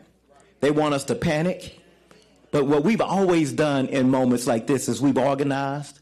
We went to work. We've communicated with one another. We went from house to house, and we got folks organized to go out and vote. And when we go out and vote and let our voices be heard, we make sure that the next generation doesn't have to face this last generation. We slept on this dude. Yeah, y'all got to admit we slept. I heard some of y'all say, well, he entertaining. Well, he not that bad. But not on that show.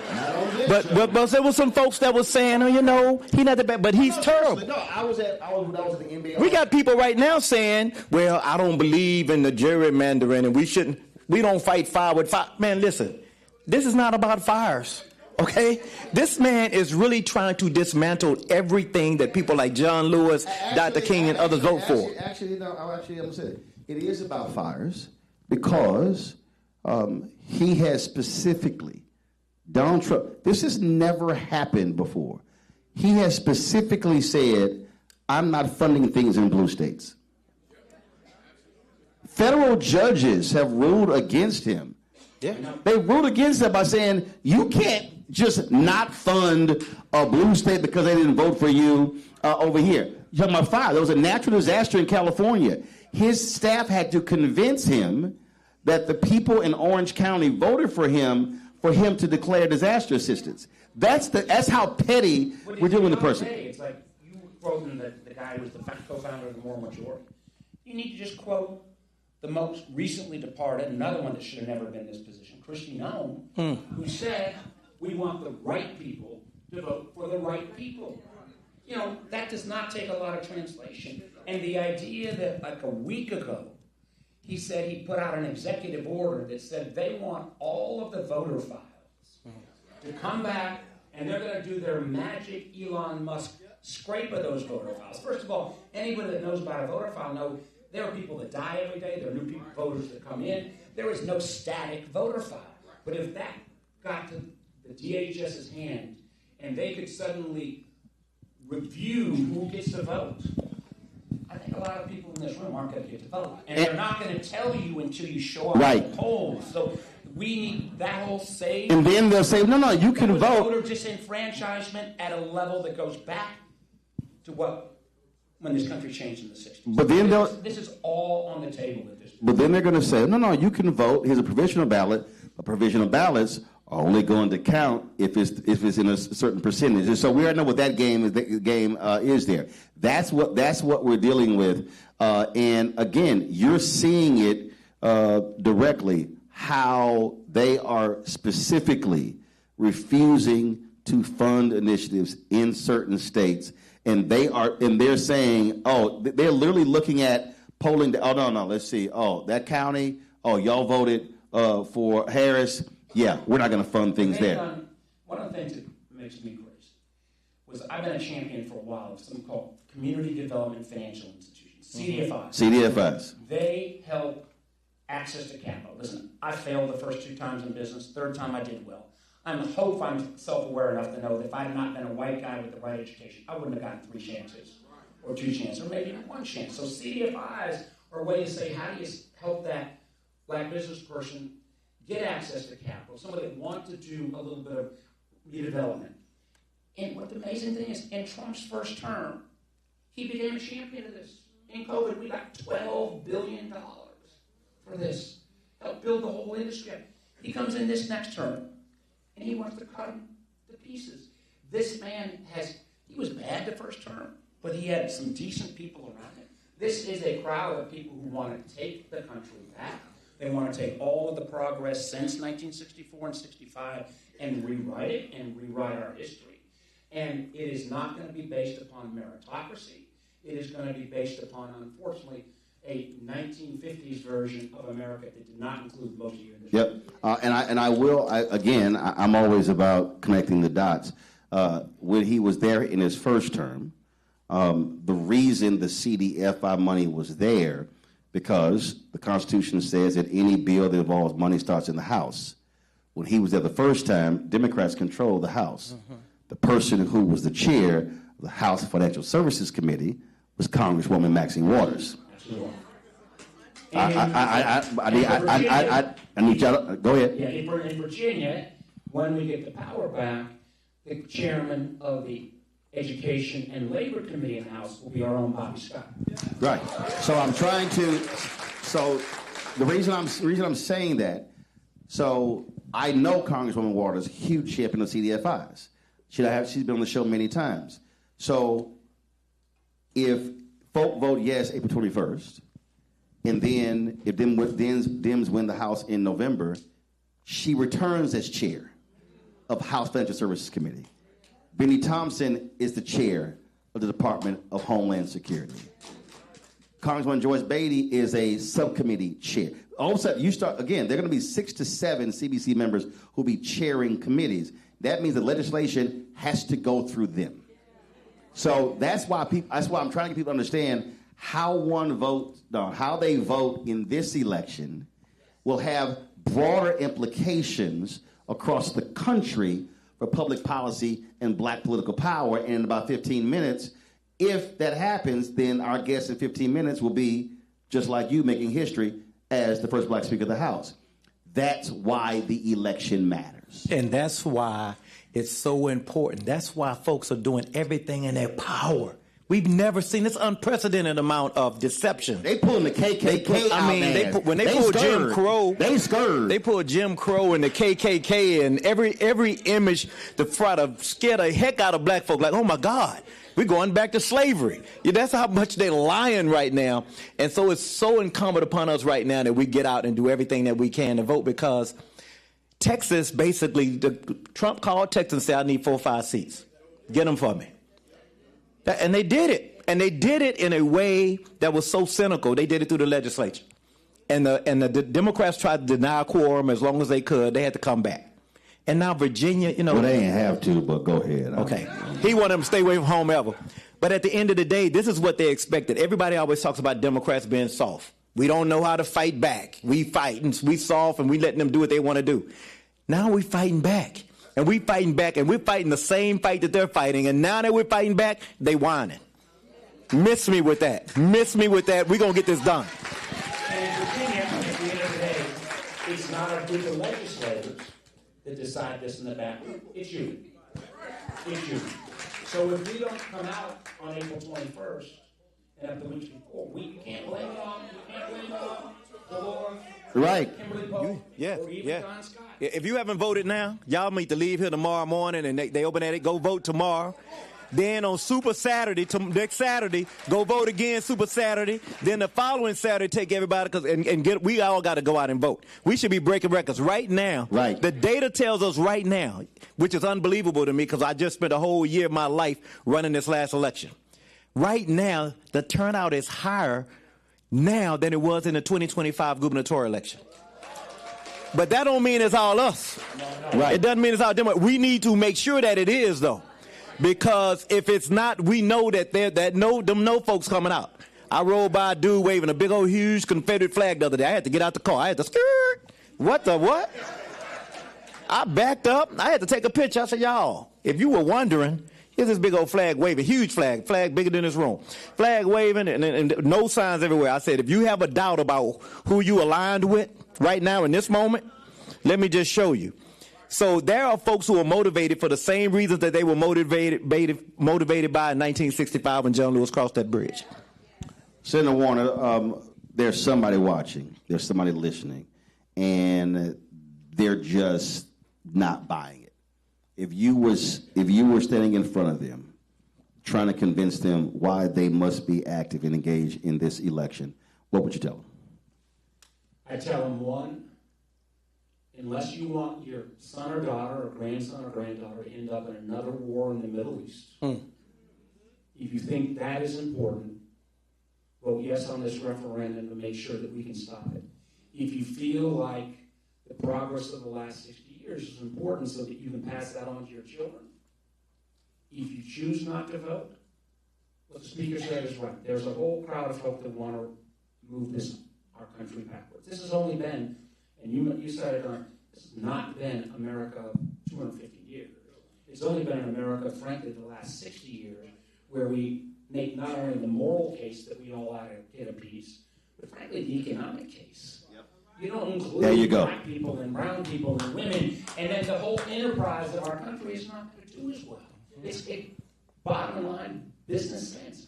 But there is a crowd that would rather take us back than embrace what this country should and could be. And it's all down to us. I mean, I never thought I'd say things and see things happening in my lifetime in our country that are happening right now on a daily basis. And I'm not even getting to the UFOs, as they said on Intelligence Committee chair. But there is such stuff. They are throwing so much stuff. There is such a reversal of what has stood as rule of law. I mean, Tim was talking about rule of law. This guy has no respect for the law. So not on our watch should be the word that we're going to take our country back. Right. And that's why I specifically, again, it was a week or two after the inauguration, where I laid out in more than an hour the notion of defunding Black America. When you talk about contracting, we talk about Atlanta today. Maynard Jackson, 1973, elected. The year before, when he walked into the mayor's office, African Americans were receiving 0.0012% of city contracts. Okay, not 1%, not 0.5%, not 0.25%, 0.0012. That's virtually nothing. And he completely changed that. His grandfather told him about the 3 B's. The ballot and the book were 2 of those. And what we have to recognize, and again, when you talk about the CDFIs, loaning, in Trump's budget, we broke it down on the show last week, they want to completely eradicate programs for black businesses. There is, the targeting is clear that we are seeing, and it's in every single area. We had a sister from the University of Missouri. They are no longer funding their group on the campus, their black student group, because Trump's folks are threatening to pull the research funding, the federal funding, from the University of Missouri. So that's how deep. There's not a single black nonprofit, Speaker Scott, in America that's not been impacted by the attack on DEI. Mm-hmm. That is public policy. Mm-hmm. And that's why voting is tied to that. And it got, especially when Musk was in and the Doge stuff, it got so crazy. There's a jurisdiction in Virginia that the Speaker knows, Washington County, far southwest Virginia. It's got a black population, maybe 2%. Mm-hmm. They were on the list. Well, here's what happened. This poor group they decided to rip out their computers from the high school because under Biden, they got a digital equity grant. Trump comes in, and these lunatics take this completely out of this rural 98% white county because the grant said equity. That is stupidity on steroids. But that's what we're dealing with, sir. Yeah, that's what we're dealing with, which is why what I keep saying, and I spoke, you had a women's leadership, what was it called? Women Leadership Summit Conference. Well, they asked me to drop by. She actually threatened me and made me go by. Good. She wanted a free speech, so I went by. I gave him some remarks. Not Delores. So I drive by, but this is what I said to them, and I've been saying this for the more than last year. We need to be voting at a minimum 70% of our capacity. When you look at a lot of places where we do black turnout, we're looking at some places 38, 42, 45, 50, 52, 55. We get excited if it hits 60. But if black turnout is at a minimum of 70%, we sweep elections. The numbers are the numbers. And so that's where we have to be. And so when you talk about here what Speaker Scott said, it literally means if every person in this room says, I'm going to call 5 people, and I'm going to ask those 5 to call 5 people, and then those 5 call 5, now all of a sudden you see multiplication, the numbers and how they change. That's the only way this is going to happen. Final comments from the both of you. Speaker Scott, you first, and then Senator Warner. I'm going to continue. I'm going to sound like a broken record. If we don't vote, we deserve what we get. Simple as that. Don't complain to me and you didn't go out and vote and you didn't carry everybody out. This man has told you exactly what he's doing. We didn't even talk about the health care crisis that he's causing in the country. We didn't even have a chance to talk about him pulling the insurance, pulling supplemental nutritional systems for children, making children starve. We didn't even talk about his Secretary of Health, measles outbreaks all over the country. This is what we're dealing with right now. We've never seen anything like this. And so Virginia has a responsibility and a duty, I believe now, to respond. And this is the time to respond. And we can respond with yes. If you having any doubts, go just turn on the news. Every day you turn on the news and you turn it on. I know some of y'all got PTSD, don't even watch it no more. But if you turn it on, you're going to see, can he do that? Every day. Is that legal? Is anybody doing anything about that? The problem is we don't control Congress. And so because there's no check on him and they're so afraid of him, right. It is a cult. Everything that they're doing. So I'm telling everybody, unless you want to be drinking the Kool-Aid too, this is the time to go out and vote. Senator. I just add, we're a great HBCU. You know, we have got great HBCUs in Virginia. Good job. And finally, at the end of COVID and the beginning of Biden, some of the historic cutbacks we made a little progress back. There were a couple of years there at HBCUs we made some progress back. If you want to make sure that your children and grandchildren have the opportunity to go to a school that reflects history and culture, we allow this man to tear down all the HBCUs across the country. You take away a part of American history, not just black history, but American history. That's at stake as well. Absolutely. Y'all give it up. Senator Mark Warner, Speaker Don Scott. Thanks a bunch. Appreciate it. Appreciate it, 06. Absolutely. We'll see you tomorrow at Norfolk State University. We're not gonna go to a break. We're just gonna bring out our next guest. Put your hands together for Congresswoman Jennifer McClellan.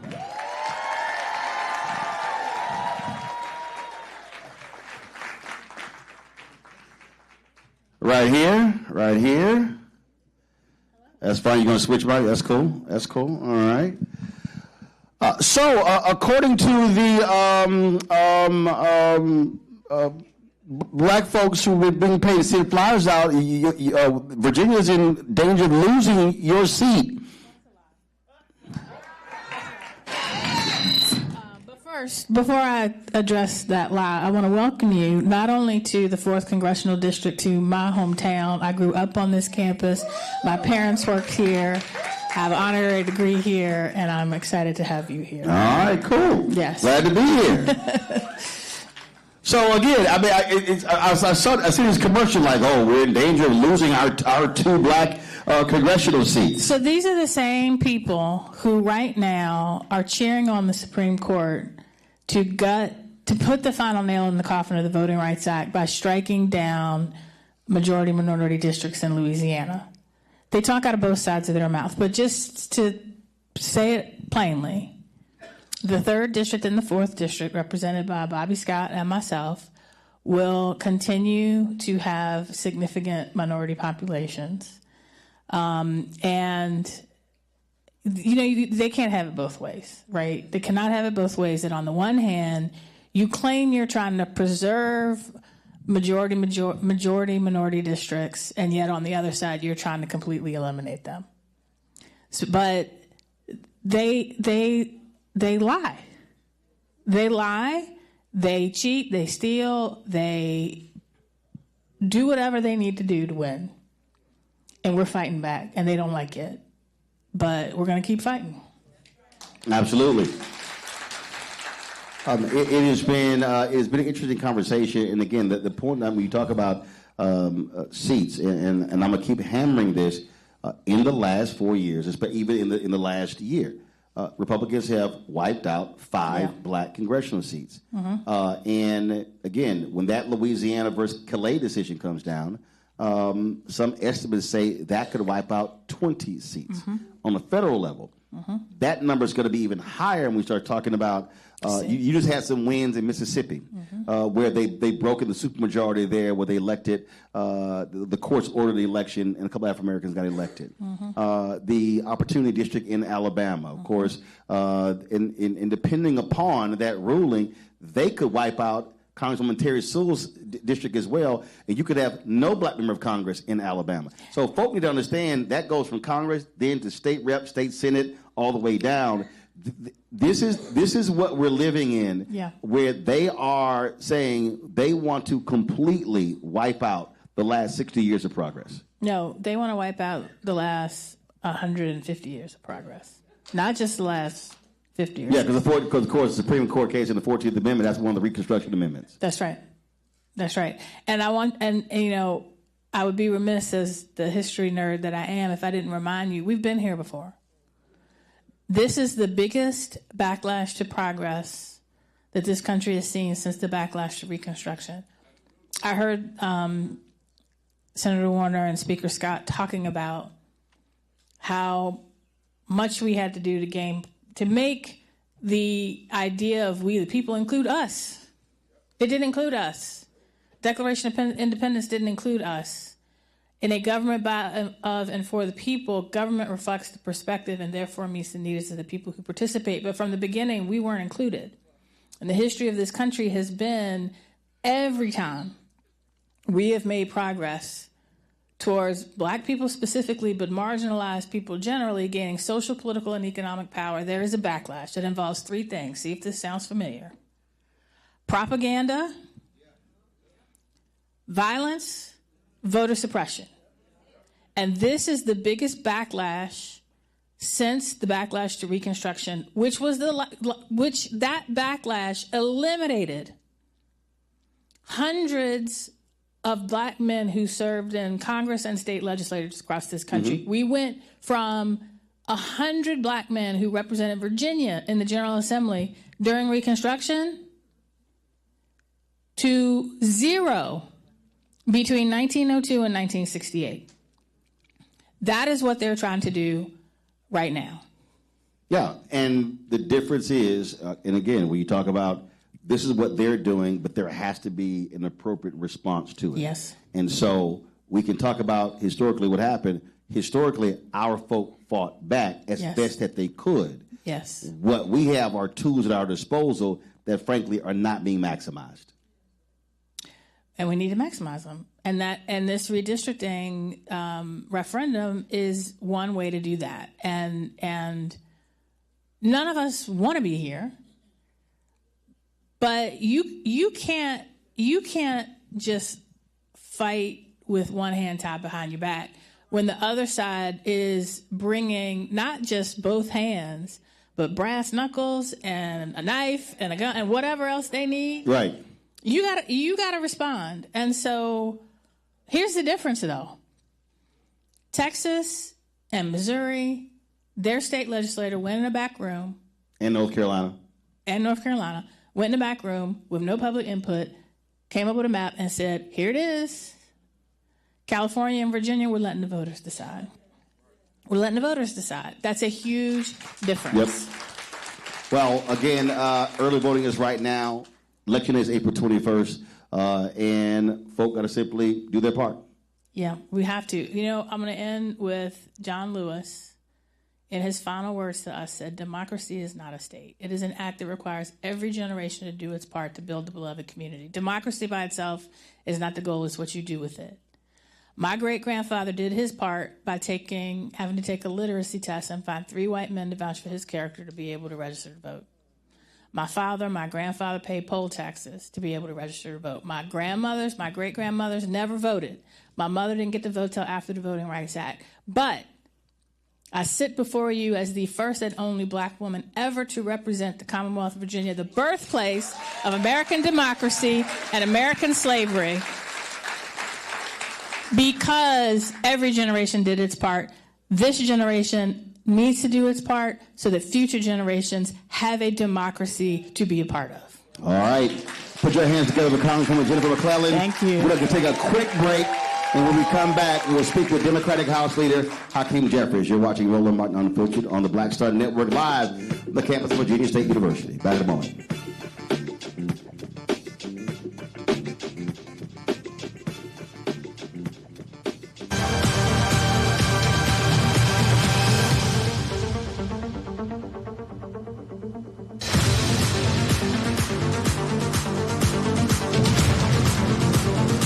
MAGA Republicans ended diversity programs, cut funding for black students, and fired federal employees.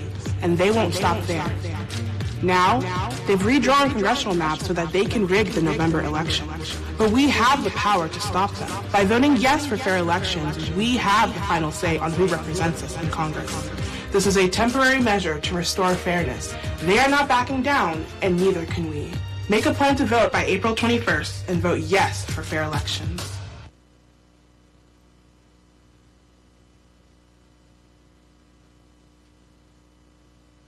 I'm Russell L. Honoré, Lieutenant General, United States Army, retired, and you're watching Roland Martin Unfiltered.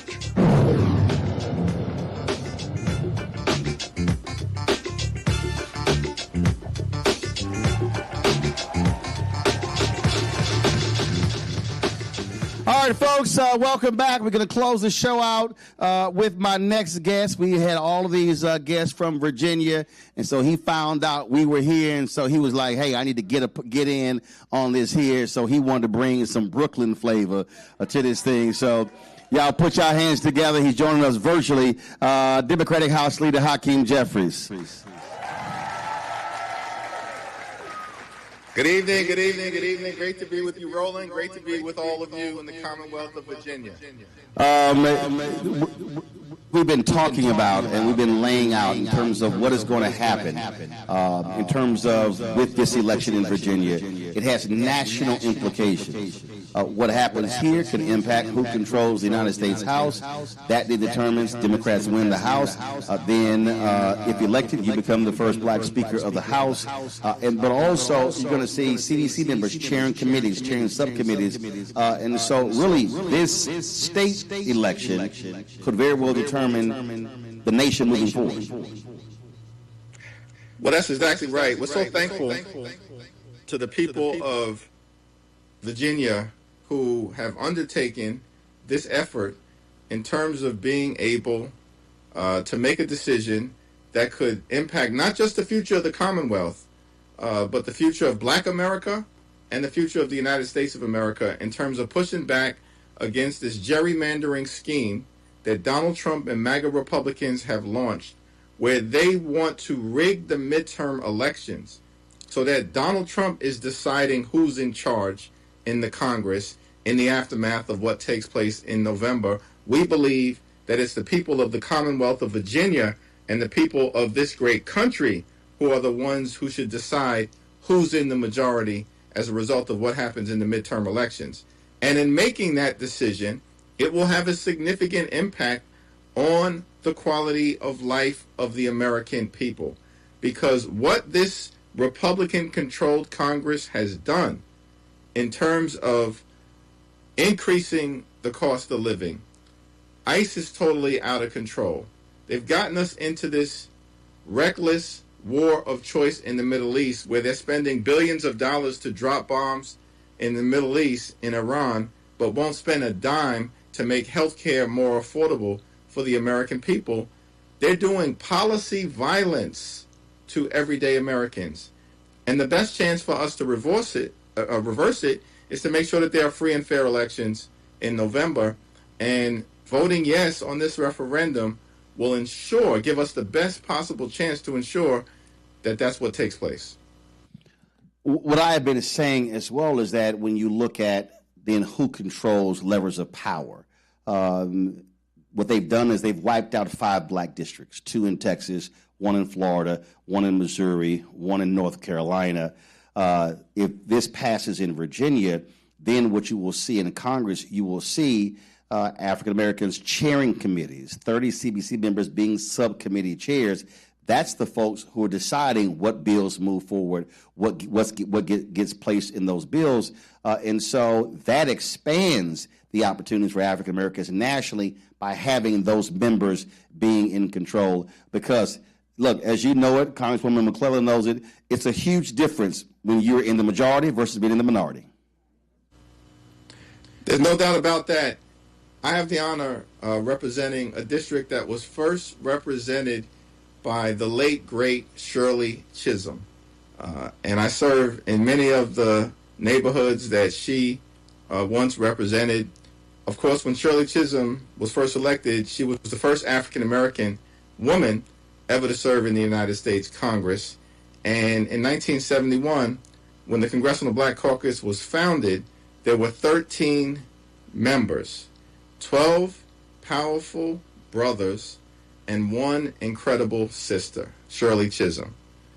Now, in 2026, there are more than 60 members of the Congressional Black Caucus, a majority of whom are black women.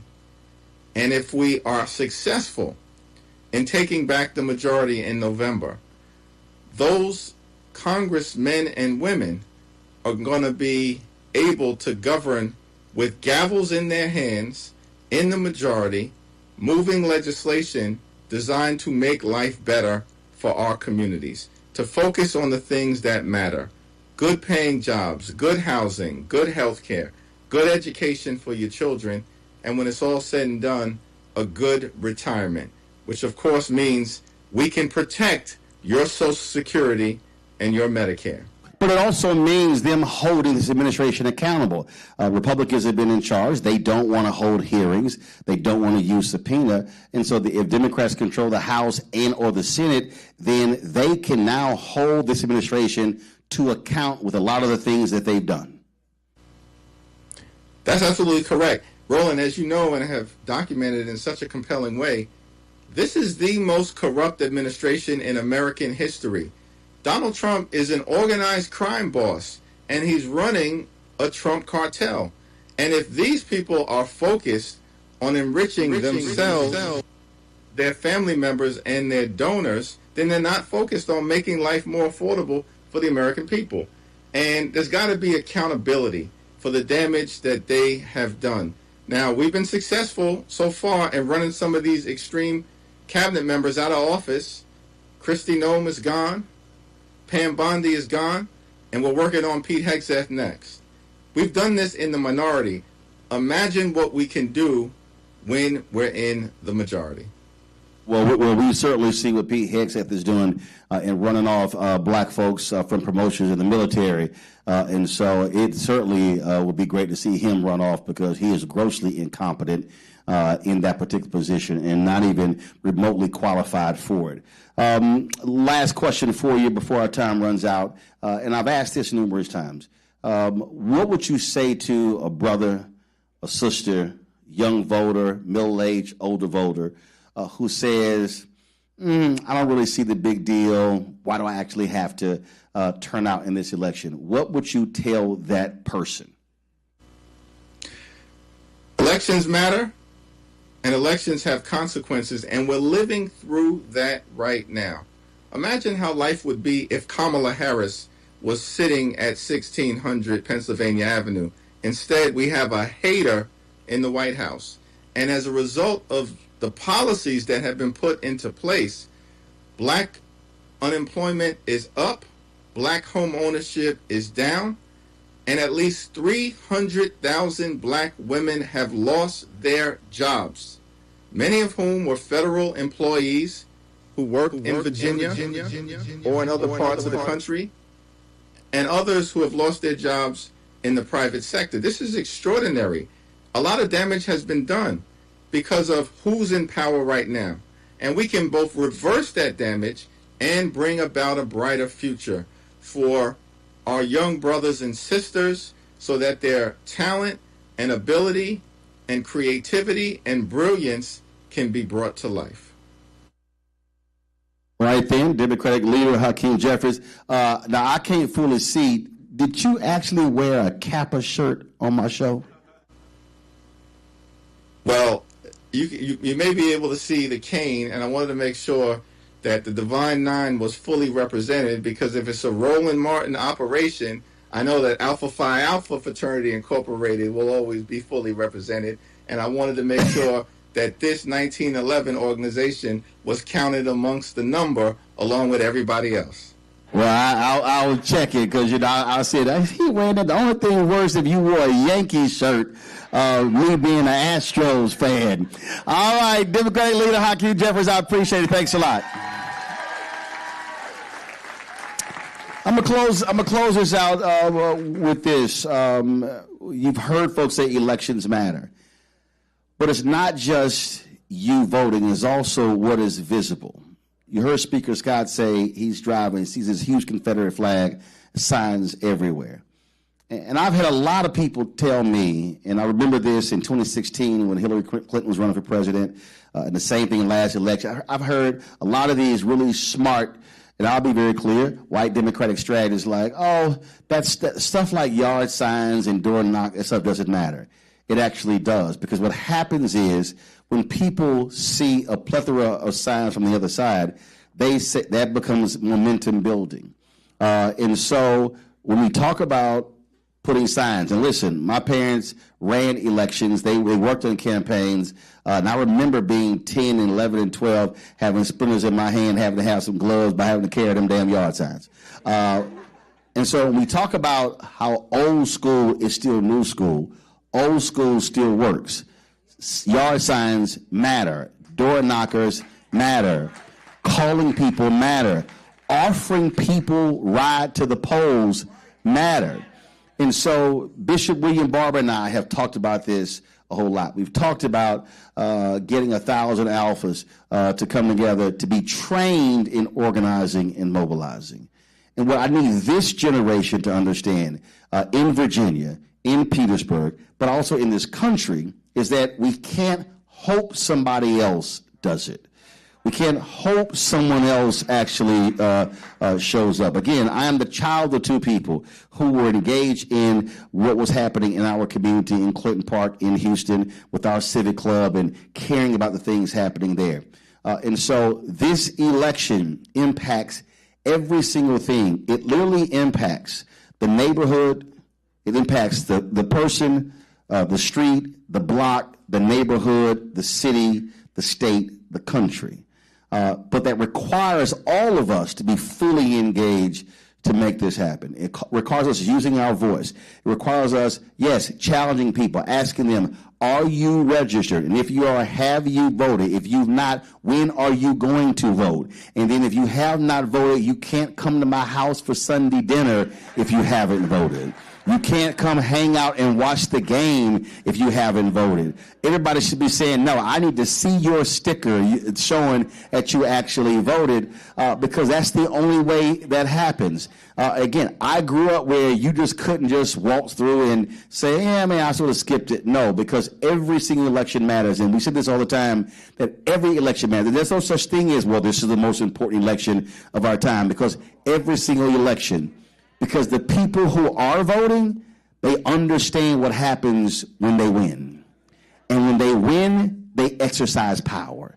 And when they exercise power, then somebody's going to be a loser, somebody's going to be a winner. I need us to be on the winning side, and then us determining what public policy that we want, and then holding those folks accountable. And I'm a firm believer that there are politicians who are not doing the job.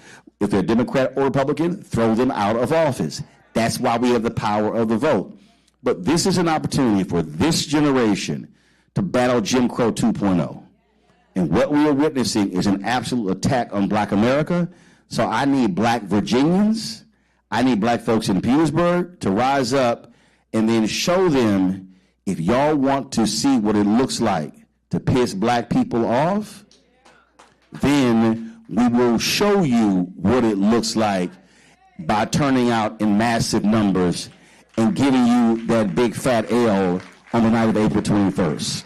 So let me thank everybody for being here at Virginia State. Tomorrow, we're going to be at Norfolk State. All right, Norfolk, give me a crowd shot. Norfolk, y'all going to have to show up. Virginia State turned it out. So we're going to see what y'all do at Norfolk State. So we're going to be there tomorrow, but broadcasting live on the campus, and so I appreciate it. Let me thank everybody that made this show possible, everybody here at Virginia State. Glad to see everyone here, and we always love coming back here. We appreciate y'all having us on your digital sign as well, being welcome to campus, and so look forward to becoming the next time. Don't forget, support Roland Martin Unfiltered, the Black Star Network. Listen, there is no other Black-owned media company in the country that does what we do, taking this show on the road, broadcasting all across the country. So your support is critically important, so please support us. If you want to contribute via Cash App, use a Stripe QR code. You see it right here. That's also for credit cards. Checks and money order, make it payable to Roland Martin Unfiltered, P.O. Box 57196, Washington, D.C., 2003-70196. Of course, PayPal's R. Martin Unfiltered, Venmo RM Unfiltered, Zelle, Roland at RolandSMartin.com, Roland at RolandMartinUnfiltered.com. We also, of course, be sure to get our app, our Black Star Network app, Apple phone, Android phone, Apple TV, Android TV, Roku, Amazon Fire TV, Samsung Smart TV. Folks, want to get our swag. Y'all see this zip up that I have? We've got zip up hoodies, hats, all that good stuff. Go to shopblackstarnetwork.com, shopblackstarnetwork.com. And you also go there. We've got more than 50 Black-owned businesses on our virtual mall. We created this because a lot of Black-owned businesses do not have marketing campaign budgets. So you have an opportunity to buy products through our marketplace. And so we've got car cleaning solution. We've got jewelry, skincare. We've got dolls, STEM dolls. We've got backpacks, crossword puzzles, all that sort of stuff. So certainly go to shopblackstarnetwork.com to check out those black-owned businesses. Also, every day at noon Eastern, Brittany Noble, check out her show, The Breakdown with Brittany Noble, on the Black Star Network. Also, every Thursday, so when this show is over, you'll see the next installation of The Second Opinion with Dr. Ebony Jade Hilton. Of course, that is our new health show that, again, it's about focusing on health, so please be sure to check that out as well. And again, Norfolk State, I will see y'all tomorrow, 6 p.m. Eastern, right here on Roland Martin Unfiltered on the Black Star Network. Y'all know how we always end the show. I'll see y'all tomorrow. Holla!